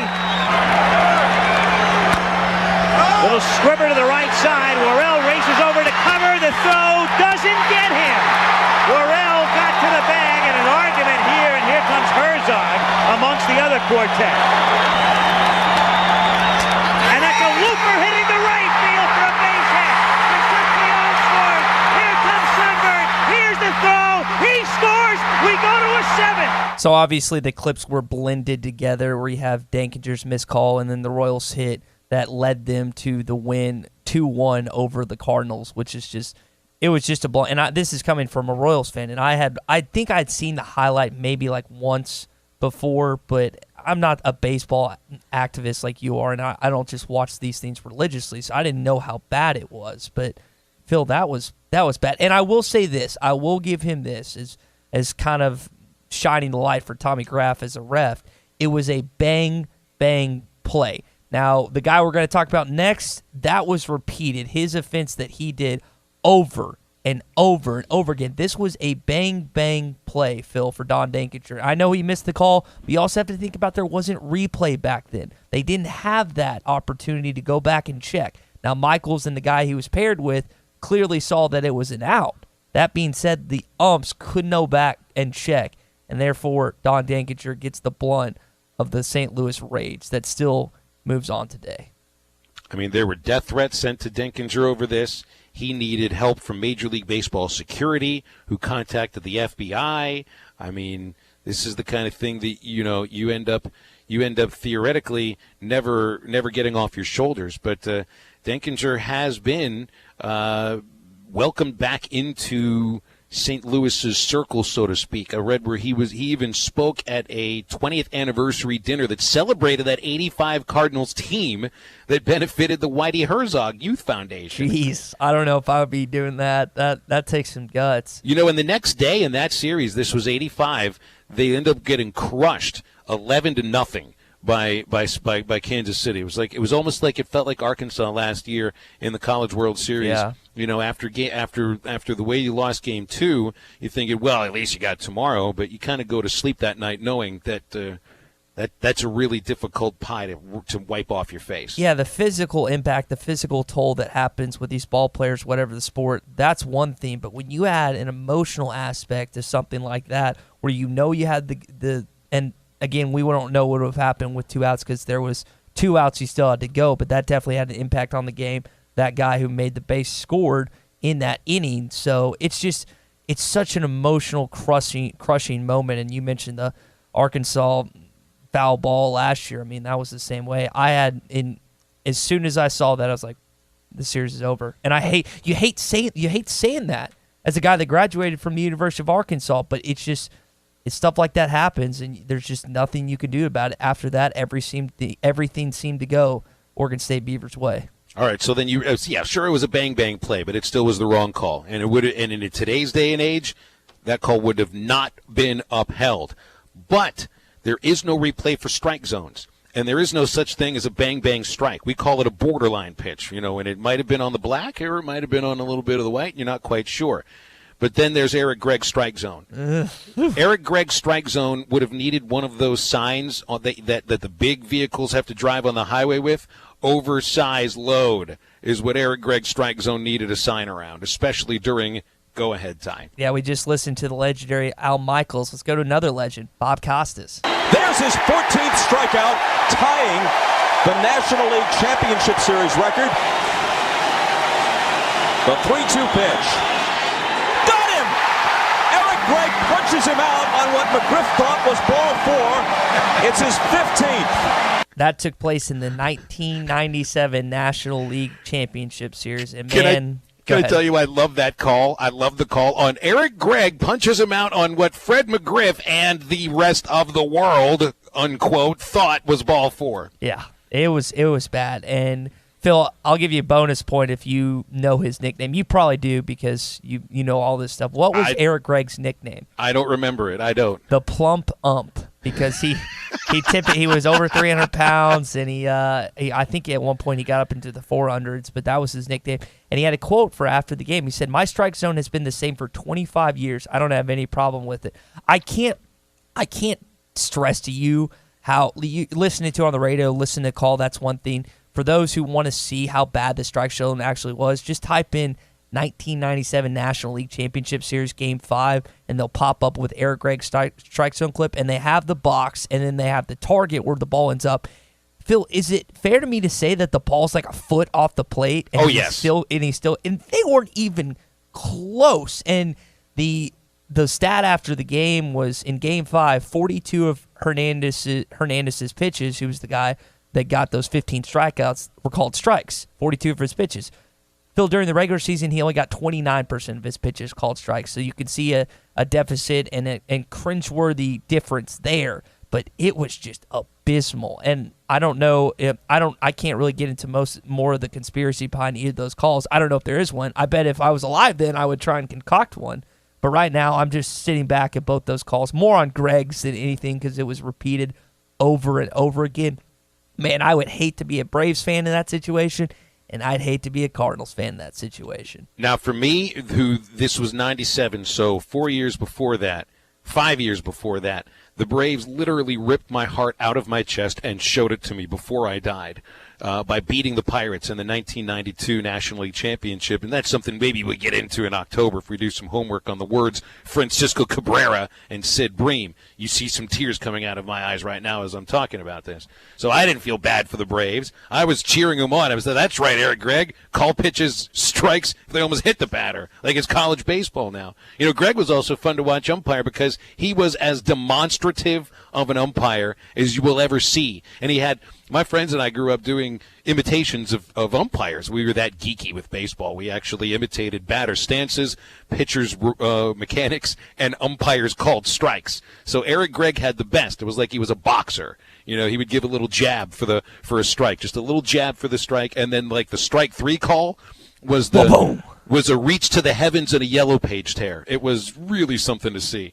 And he was a large gentleman, and he also, one of the biggest blunders in business history involving athletes or umpires in this case was in 1999, 22 umpires that were part of the umpire union resigned as part of a labor action en masse, threatening Major League Baseball to not have real Major League umpires. And Major League Baseball basically said to those guys, okay, bye-bye, and they were done. Eric Gregg was one of them that essentially retired without realizing he was doing that in 1999 as part of this giant resignation.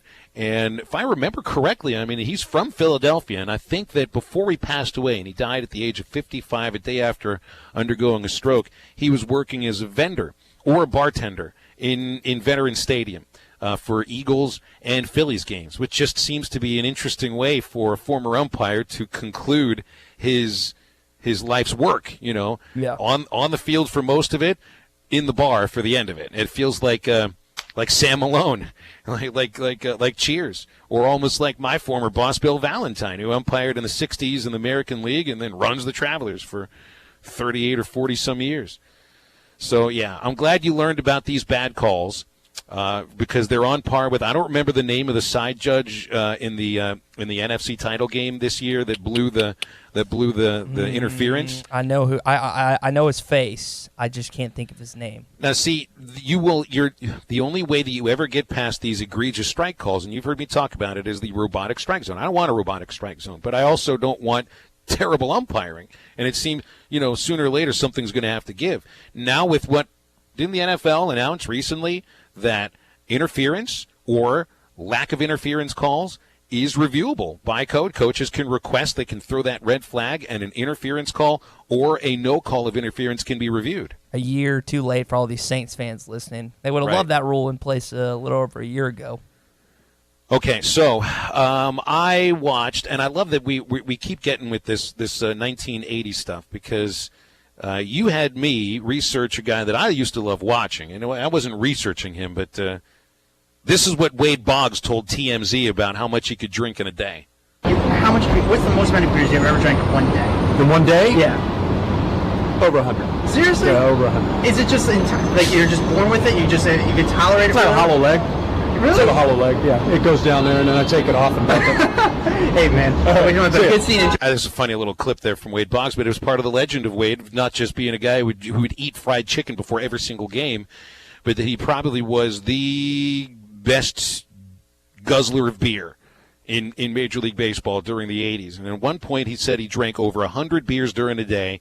But then there is the show, It's Always Sunny in Philadelphia, that I've never watched before. And now I'm probably going to get hooked on the show because Tye assigned me the Gang Beats Boggs episode where the four, and I don't even know the premise of this show. I think these four friends own a bar or something in Philadelphia. So it's funny because you have three dudes and then one of the dude's sisters who are like all friends. They all partially own this really bad bar called Patty's. It's great, and I'm not And I was curious to see if you'd like it being for Pittsburgh, and obviously Pittsburgh and Philadelphia rivals. But I think once I got you hooked on this episode, I think you're going to thoroughly enjoy it if you end up starting it. Well, it does star one of my favorite actors from the 80s and 90s, and that's Danny DeVito, who stars as Frank Reynolds in the show. But essentially, these four friends decide out of the blue to take a flight all around the country, and they're trying to pull a Wade Boggs, which is drink 70 beers on a flight, on a cross-country flight. And two of them pull it off. Frank is more interested in and joining, as he calls it, the airplane sex club, which just blows me away. It's just hilarious.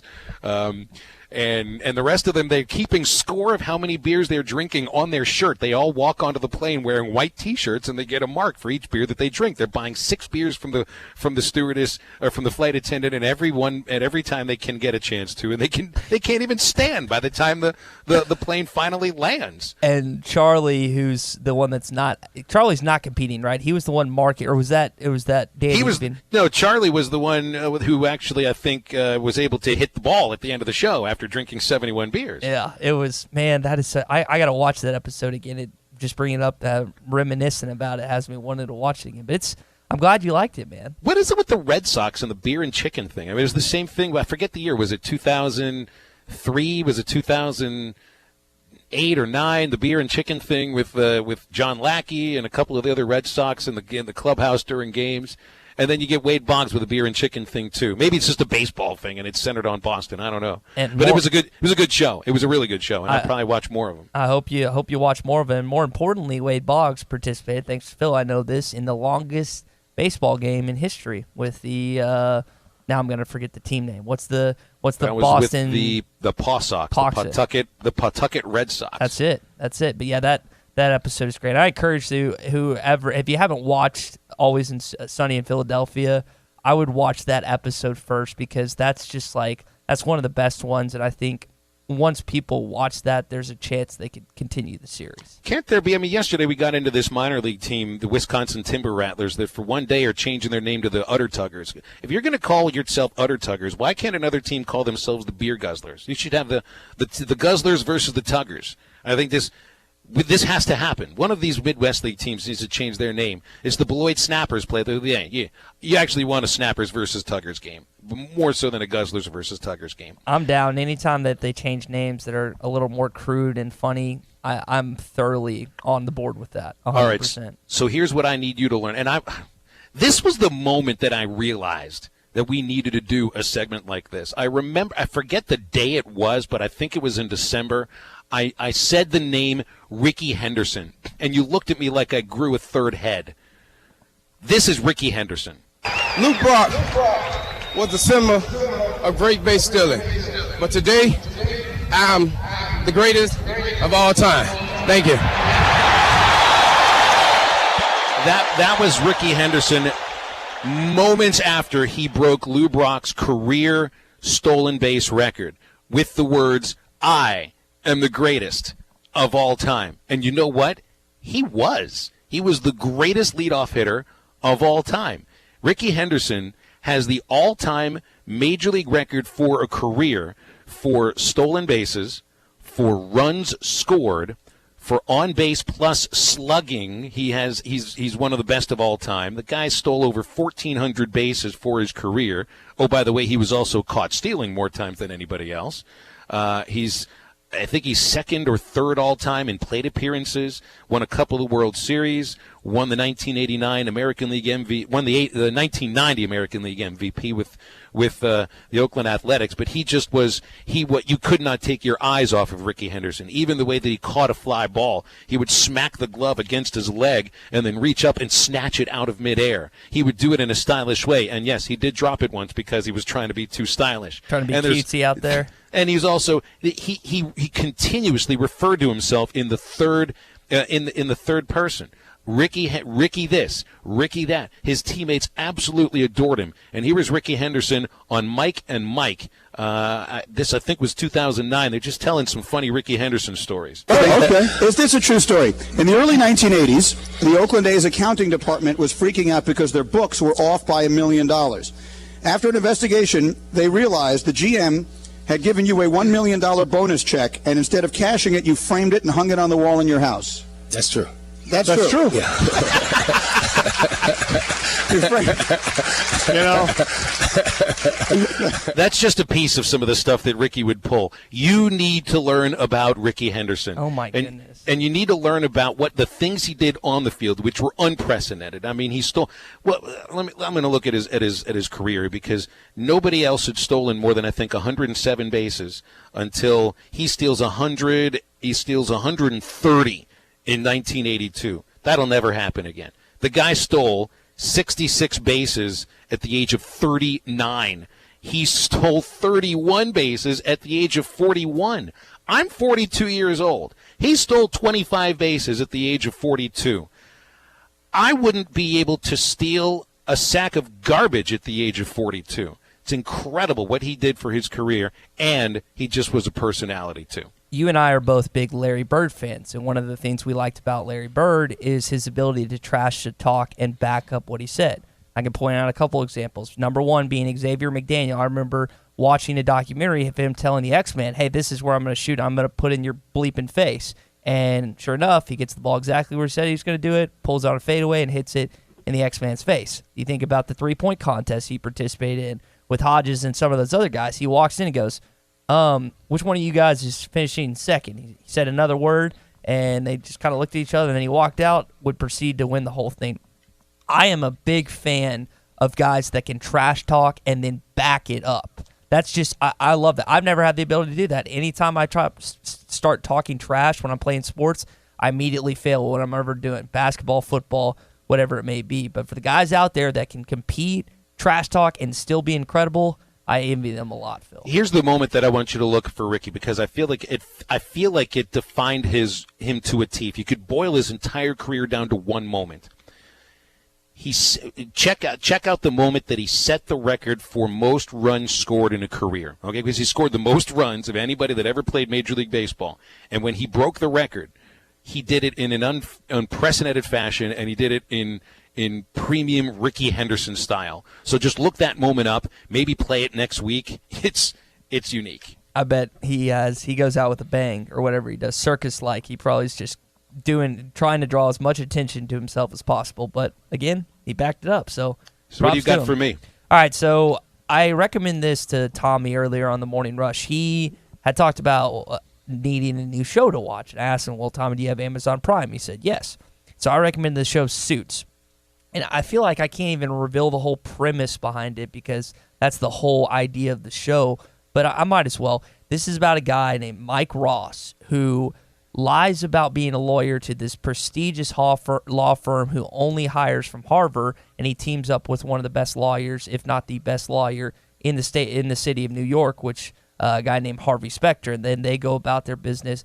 I think you'll be hooked by the first episode. I don't know if it's not as funny as a Always Sunny in Philadelphia. That's not the whole idea of the show, but it's a really addicting show. And I'm curious, you don't even have to watch the full episode because I think after the first 20 minutes, you'll want to watch the rest of the episode. I think the first episode's like 40. But yeah, your assignment, Phil, for this next week is just to watch the first 20 minutes of Suits, and if you like it, continue it and tell me what you think next week. Okay, so that's going to go on the iPad at about 11:40 a.m. 1 week from today. Perfect. It doesn't matter about when you do it. It's about getting it done. That's what I've learned over the years. Sometimes it's okay to procrastinate as long as you do a good job and you get the assignment completed. Well, we got to get this segment done. We'll come back with more halftime after a break. This is ESPN Arkansas and hitthatline.com. When in doubt, expense it. You're listening to Halftime. It's a free weekend just in time for Father's Day at World of Wireless. 877-305-DISH. Prices start at less than $60 a month. And it's free that we're going to lock it in for the next 2 years. So $59.99 a month includes your free DVR service. So the DVR service is included in that, along with a free voice remote, along with free installation, along with free high definition. But more importantly, your price is guaranteed for the next 2 years, and we can get you installed this weekend. Dad's absolutely going to love these voice-activated remotes. It's like having Siri for your TV. It's even better than that, because could you possibly spell Matthew McConaughey? I cannot spell McConaughey, so just remember that. There's a lot of things you cannot spell. You just say it, speak it, and it shows up on your television. As simple as that. Yeah, and you can set your DVR to record, find different programs, find Arkansas baseball, whatever you're looking for. It will help you. 877-305-DISH. It's a free weekend just in time for Father's Day at World of Wireless. 877-305-DISH and get the $100 Visa gift card when you call WOW now. 877-305-DISH. For the first time ever, Walther Arms and Umarex is opening their doors to the public for a factory direct sale. Friday and Saturday, June 7th and 8th. Air guns and optics as low as $10. Airsoft guns as low as $5. Special discounted salesman and show samples. Plus one-of-a-kind never runs. All on sale. Walther Arms is located at 7700 Chad Colley Boulevard in Chaffee Crossing. Don't miss this one-time factory direct sale. Friday from 2 till 7. Saturday 8 till 2. At Walther Arms and Umarex in Fort Smith. Must be 18 to purchase air guns, airsoft, and optics. 21 for firearms. Hug Chevrolet Buick GMC in Charleston has doubled our pre-owned inventory, and we've got to make room so everything will fit on the lot. So now is the absolute best time to come in and get a great deal on one of our premium pre-owned vehicles at Hug Chevrolet Buick GMC in Charleston. We have everything from GM-certified pre-owned vehicles to competitive make imports and domestics. Take the short drive to Hug Chevrolet Buick GMC in Charleston and drive home in your next vehicle, or visit us online at huggm.com. Hug Chevrolet Buick GMC, closer than you think. And now, an ad from Dad. Oh, yeah, just this one line, right? All right, here we go. Save money on car insurance when you... Huh? Oh, it's not? I thought that was the mic. This is the mic here. Okay. Save money on car insurance when you bundle home and auto with Progressive. Is that too close? Sorry. Well, I don't know where to stand. Nobody's told me where to stand. Progressive can't save you from becoming your parents, but we can save you money when you bundle home and auto. Progressive Casualty Insurance Company, affiliates, and other insurers. Discounts not available in all states or situations. Want to have more than your average home? D&D Flooring is a simple choice. You can choose to have excellent customer service and design assistance with D&D Flooring. Wood, vinyl, carpet, to beautiful window treatments, professional installation every time. Zero financing options available. Come see D&D Flooring large showroom and selections. D&D Flooring, serving the River Valley and surrounding areas. 1323 Main Street, Van Buren, or call 474-0533. It's tough out there, trying to stretch every paycheck a little further than the last one. It means cutting costs. And one of the best places to start is at the office of State Farm agent Jason Glover, because he'll do a free discount double check to make sure you're getting the car insurance discounts you deserve, up to 40%. So give State Farm agent Jason Glover a call today, because being there to help keep more of your money in your pocket is why he's here. Like a good neighbor, State Farm is there. Discounts may vary state to state. This is the Morning Rush. Vanderbilt and Arkansas are the odds-on favorites, according to Vegas, to win the national championship. Are there two teams less likely to win it in football this year? Talking about the SEC. Can't think of any other teams that are less likely. But they're the most likely to win the baseball. Goes back to the whole thing of, thank goodness for baseball season, because football ain't doing it for you. Don't miss the Morning Rush. Weekdays from 6 till 9. Only on ESPN 95.3. Halftime is brought to you by 906 Cocktail and Cigar Lounge. Upgrade your evening on the Avenue.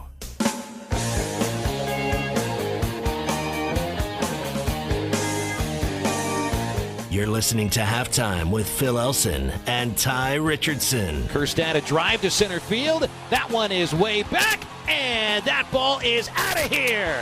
And Heston Kerstad has tied the game over 400 feet to the right of the batter's eye.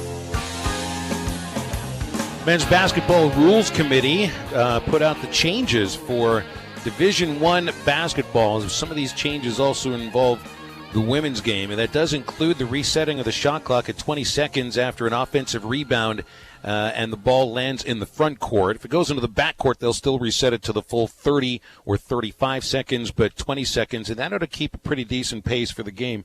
You don't. The justification makes a lot of sense. You don't need those extra 10 seconds to walk the ball up the court after you grab an offensive rebound, so maybe that increases scoring a little bit, and you wonder what happens with scoring now in the men's game with the three-point line pushed back by, what is it? It's less than 2 feet, but it's still a pretty hefty jump further back. Let's see here. What do you got? You got the 22 feet 1 inch and 3/4 at the top of the key, 21 feet 7 7/8 inches in the corners.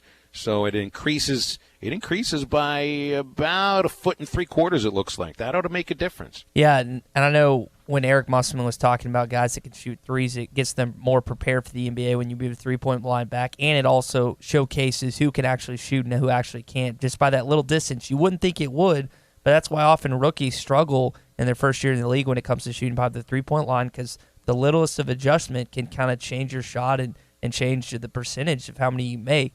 And kind of to that point, Phil, the whole idea of this, based on what Tommy told us this morning, is that it opens up lanes to drive. It's harder for defend because you have more space to defend. So hopefully by doing this, they increase scoring by giving the offense more of an advantage. So there's also technical fouls now enforced in the Class A technical foul category for a player, substitute, or bench personnel that uses derogatory remarks or personal comments relating to race, ethnicity, national origin, religion, gender expression, gender identity, sexual orientation, or disability during the game.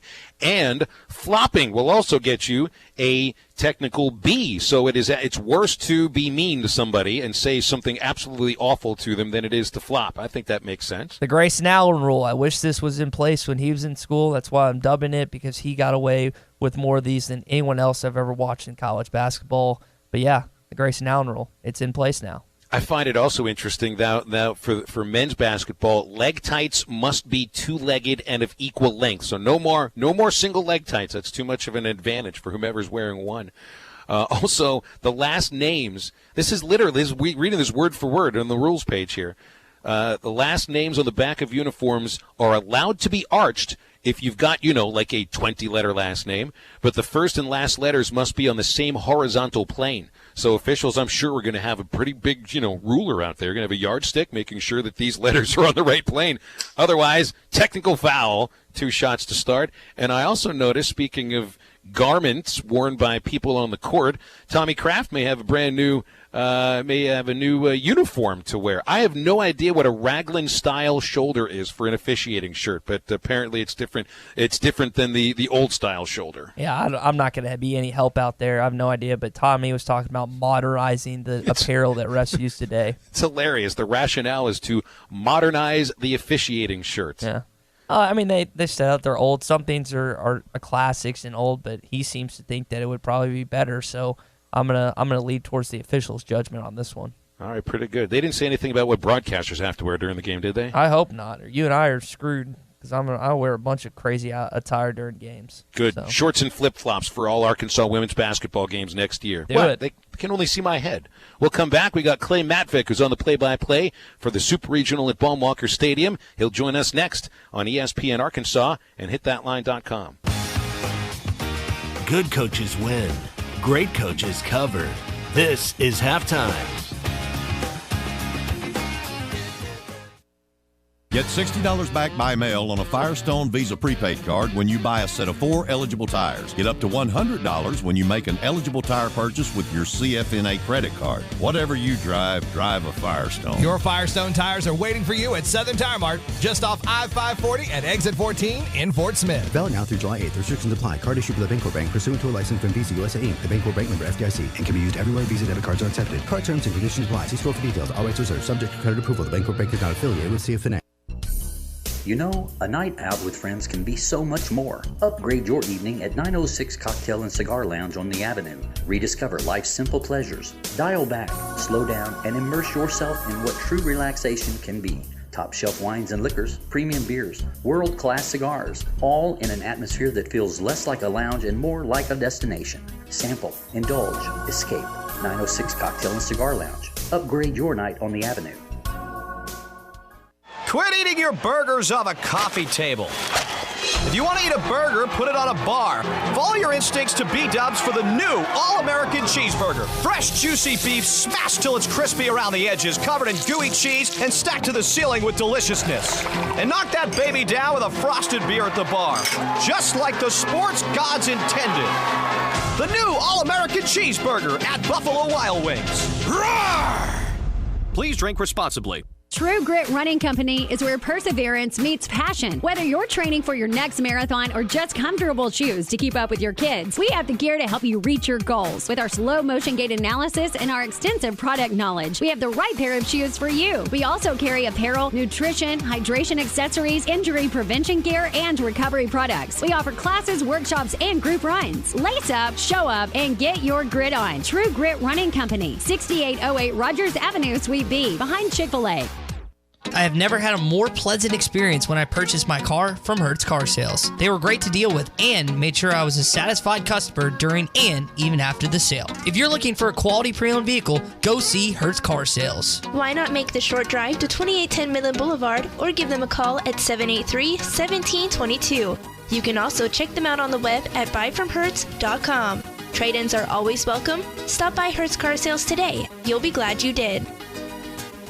Are you looking at new floors for your home or maybe a new look in some rooms? Look no further. Woodard Carpet and Designs in Clarksville can provide the products and services to fit your needs. JT and Melissa Woodard, along with the certified staff, will help you with floors, walls, and windows, along with in-house decorating. They can carry luxury vinyl, plank, and tile, commercial carpet, Wilson Art countertops, custom area rugs, wallpaper, and custom blinds. Visit Woodard Carpet and Design at 514 West Cherry in downtown Clarksville.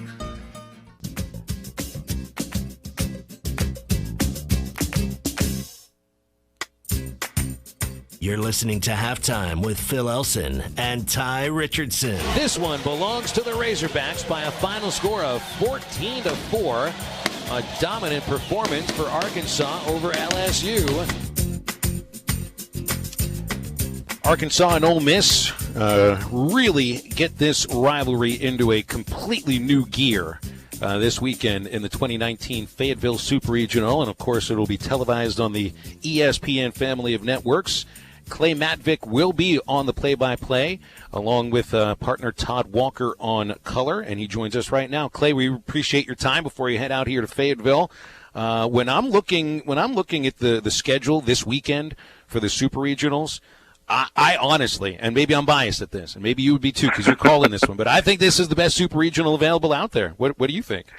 Well, I can see why you feel that way. I was pretty happy to be named to this one, to be honest. I'm working with the College Baseball Hall of Famer Todd Walker, so I've got a pretty good deal this weekend. I'm looking forward to it. But, yeah, I can see why you feel that way. You look at them.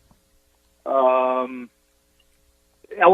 Florida State is going to be terrific at Alec Box Stadium. But that doesn't have the intra-conference makeup that this one does. It's not a rivalry per se. I don't even know that Florida State's been to LSU in decades. So it's going to be different from that standing. I think it's a great rivalry that goes back a long ways. The third time in the last 3 years that the Rebels are playing a series there. Second time this season. These guys know each other well. They played twice at the SEC tournament.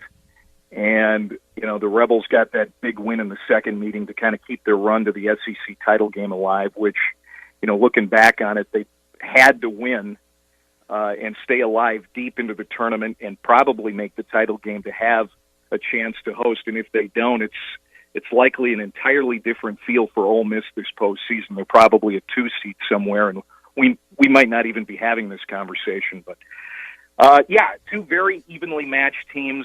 Offensively, it kind of feels like a push. I mean, you look at their total runs scored, they're almost identical. Good pitching, not great. Two really good guys as their number one starters. Both teams swept through their regionals. It just has a good feel, and I'm excited about it. Well, one of the things you don't mention there, as far as where they might be even, and I wonder where you come out on this, is the bullpen. Okay. And I kind of wonder if I think because Arkansas held the lead more than Ole Miss held the lead in the 5 games they played. It's just, of course, you got to hold it going at the end of 9 innings. That's what matters. Ole Miss was able to score against the Arkansas bullpen, and the other way around, it was a struggle for the Hogs to score against Ole Miss. I feel like that's what it'll come down to this weekend, too.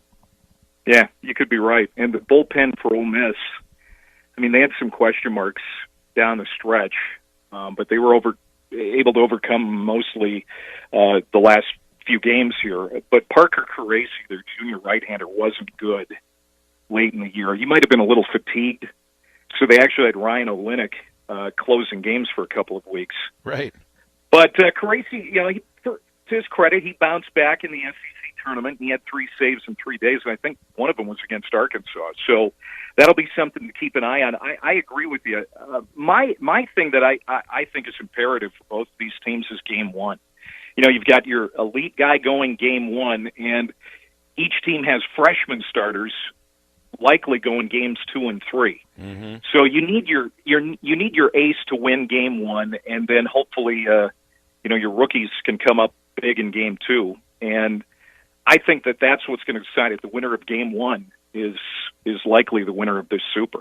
Talking with Clay Matvick here on Halftime, ESPN play-by-play broadcaster. Clay, I was looking at these two teams. I don't have the same baseball knowledge Phil does as the voice of the Razorbacks, but just looking kind of from I guess you could consider a biased perspective, but I think Isaiah Campbell's probably the better of the two pitchers that we'll see on Saturday night. I think Casey Martin's probably the best prospect on either team, projected maybe the number one guy in the 2021 draft or 2020 draft. And then I think that Matt Cronin's probably a better closer than Parker Caracci. Would you agree with me on that? Well, Ole Miss has some really talented players. I mean, I'm not going to disagree with what you said. Ole Miss, though, Thomas Dillard, who just got drafted in the 5th round by the Brewers, I mean, they moved him to the leadoff spot the final weekend of SEC play, and it has really had a positive effect on everybody. I mean, he can hit for power. He gets on base a ton, which makes him a really good leadoff guy. If you look at his on-base percentage, it's .451. You don't see a lot of power hitters with that kind of on-base percentage. Tyler Keenan's leading the team in homers. Zabowski, 7 of his 11 homers are against the SEC. I think Cooper Johnson might be the best defensive catcher in the country. And that's saying quite a bit. But he's going to catch in the big leagues for a long time. I mean, he's thrown out 18 of 41. Yes, Opitz actually has thrown out a better percentage, but Cooper Johnson, was drafted, and they really think a ton of him. And they also have Greg Kessinger, a terrific defensive shortstop, who was a second-round draft pick this past week, and he led the SEC in hits this year in league play. So, I mean, they have some studs, too. But, what you said, can't argue with it. Clay, you mentioned Thomas Dillard. Dillard was actually on y'all's network, on the SEC network earlier this year, I believe during the SEC tournament, and he said that Matt Cronin's fastball is the best pitch in the country. I know that's kind of a glossy statement, and he hasn't faced every pitcher in the country, obviously. But where would you say that pitch amongst not only the SEC but college baseball, where do you think that ranks? The fastball overall for Cronin? Yeah, just his fastball, because he really doesn't have a lot of other stuff to go along with that. Well, it's pretty good. Although I got to be honest with you, I saw one that might rival it. I saw Michael McAveen over this past weekend, and you guys probably heard about the hullabaloo of him getting thrown out of the game at Louisville this past weekend. That's but right. We played your call. We played your call on this very show. Yeah, he hit 100 on the radar gun last Friday night against UIC. He was a very easy 97. I don't know how many pitches he threw in that inning he was in, but it wasn't more than 15 or 20. And he was an easy, just graceful 97. And then on that final pitch where he needed a little extra, he brought triple digits, and it was absolutely breathtaking. And then, of course, a couple days later, that crazy situation happened. So, I mean, Cronin is dynamic, and I've seen him a couple of times. And he does have elite closer stuff. It's going to be impressive to watch him pitch against a talented lineup. You got to get to him first. And that I think that Isaiah Campbell's start is probably, the most important for the Razorbacks this weekend. I want to ask you about that ejection of McAveen by Ken Langford. It was shocking. It really was. I mean, to me, it was. I used the term rabbit ears on the show. I just couldn't. And he is suspended for the Super Regional, correct? Yeah. Yeah. Wow. What, are you talking McAveen or the umpire? McAveen. Yeah, McAveen served 2 games at the regional because that was on Friday night. So then the next day, he was out, and then he had one more where they played that he sat, and so he's going to be ineligible for the first 2 games of the Supers. So if they need a third game, he's going to be back. But, it's too bad because that could really change the complexion for Louisville in this postseason. And it's just too bad that an umpire decided instead of, getting out from behind home plate and in front of the entire crowd, making an example and giving him a warning, he decided to go a step further and eject the kid when, you could read his lips and all he said was, "That was horrible." Not "you're horrible," or not go, blank yourself. It was, "That was horrible," and he turned around and went back to the mound, and he got ejected for that. And it's unfortunate that the umpire, and we're seeing it more and more in all sports across the board, Phil. I know you're seeing it. It seems like officials are getting more and more involved in places they really shouldn't. And, this video replay that we're seeing that's become an epidemic across the country in sports is taking a lot of the beauty out of big sports moments. I thought that was a situation where an umpire got involved a little bit too far, and it could change the dynamic for Louisville here in the postseason. Well, and I think officials feel like they're under assault from various areas, from players, from coaches, from leagues who are the ones that are really, instituting these replays. And I think they're feeling that sort of a pressure, and you got to release that pressure at some point. I think it goes on everybody. But the whole idea of replay, man, wasn't there a replay in the Oklahoma City Regional that took 15 minutes? You got to have a time limit on this stuff. I mean, if we're going to worry about baseball moving along at a pace that keeps people interested, then the replay system has to go along with that. Yeah, we're talking about pitch clocks, and we're talking about moving things along, and we're talking about a player keeping a foot in the batter's box, but we're missing some of the most easy ways to move the game along. Let's move these replays. I mean, when you've got a game that is clicking along at a great pace, or a team's got great momentum, and then all of a sudden the energy is sucked out of the place by a 7-minute replay review, I feel sorry for everybody involved. But yeah, now that the genie's out of the bottle, I don't know that it's going back in. But even in horse racing, for crying out loud, we saw it at the Kentucky Derby, one of the greatest events in sports, and a terrific finish. And then all of a sudden they go to the monitor for 17 or 20 minutes or whatever it was, and then there's a change. And I understand we've got to get these things right, but at what expense? We've sucked the beauty out of sports by these replays. Clay, the last thing I want to touch on before we let you go, and one of the beauties of baseball sometimes, and you don't get this in college baseball, but you will this weekend, teams that know each other well, coaches that know each other well, that extra layer of the chess match. And so these players, these pitchers know each other well, but Dave Van Horn and Mike Bianco have been competing in the same division for 17 years. That, to me, is the best matchup of this weekend. It really is. I was looking through, and you obviously knew this, but I guess I hadn't realized that since 1970, Arkansas has had two head coaches. Yeah. Coach DeBryan, Coach Van Horn. That is amazing to me. And then Bianco, he is the longest tenured coach in the SEC, regardless of sport. It is a long tradition between these two teams, and now it's a long run with the same guy leading these programs. And it's just going to be a fun atmosphere at Baum Stadium. I saw that they sold tickets out in matter of a few hours, and the place is going to be nuts. We've got that early game at 11 o'clock for day one. I just wonder what kind of an atmosphere we're going to have, because they're not going to have a chance to get all greased up in the park. They just won't go to sleep. The line is forming now, Clay. That's how they're going to get greased up. It's gonna be absolutely terrific. Walker and I just couldn't be happier to be there. All right. Well, we're excited about it too. I hope you enjoy the call. I'll see you at Baum Stadium on Saturday. Thanks for coming on, Clay. Yeah. Hey, Phil, I've told you this in person. I want to say it on the air here too. I think you do an absolutely terrific job. All the awards you won, they are well deserved. You do just a fine job for the Hawks, my friend. Well, I'm very appreciative of that. Thanks a lot, Clay. You bet. Right. We'll see you guys. The check's in the mail. Okay, I appreciate him saying that too. That's very nice. Hey, Ty, it's a Thursday, and I'm not in Fort Smith today. I'm missing out on Art's Barbecue and Burgers, but you don't have to. Yeah, I don't have to, and I might actually head over there after I'm done with the show, because, there's so much you could get at Art's, whether it's their ribeyes that are back there, slow smoked and grilled to perfection, the burgers, which are always good. I'm always a fan of the Art Attack, which comes with bacon, ham, a fried egg, hand-breaded onion ring, and all the good fixins. Art's Barbecue and Burgers is just phenomenal. Whatever you're going to get, it's just going to be great. It's all you can eat catfish tomorrow night. They have a catfish special tomorrow. Anything and everything you're going to get at Art's. Wade and the crew over there will make sure you're going to get the best in town. Art's Barbecue and Burgers, right off Rogers Avenue, next to Aaron's in Fort Smith. I don't know if they've got cherries at Art's Barbecue and Burgers, but we've got coming up to put a cherry on the top of this edition of Halftime next on ESPN Arkansas and hitthatline.com. You're listening to Halftime.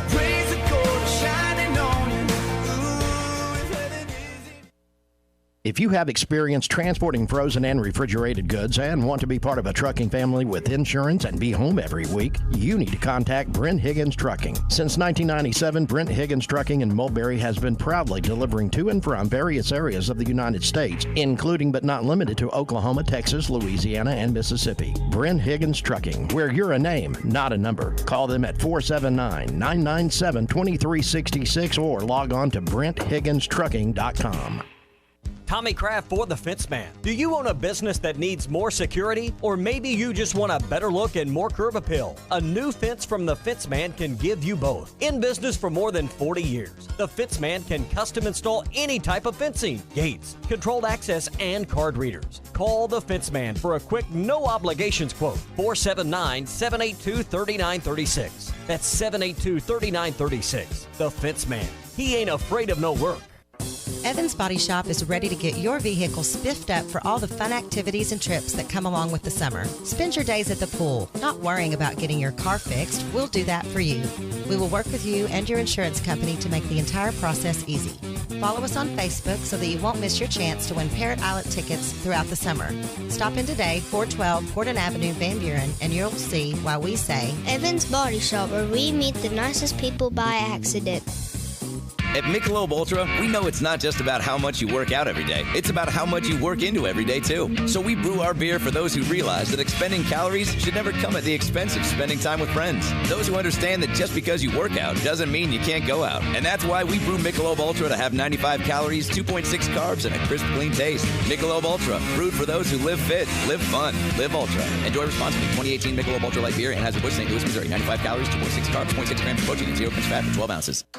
Bush Machine and Tractor at 7301 0 Street in Fort Smith is your one-stop shop for tractors, lawnmowers, and implements. Choose from Massey, Ferguson, Branson, and TYM tractors. Implements from Woods, Battle Armor, and Modern Ag. Find a Gravely commercial mower and get the job done mile after mile and season after season. Bush Machine and Tractor is your #1 Branson dealer in Arkansas and works on all brands of tractors and mowers. Come see us or check out all our inventory at bushtractor.com.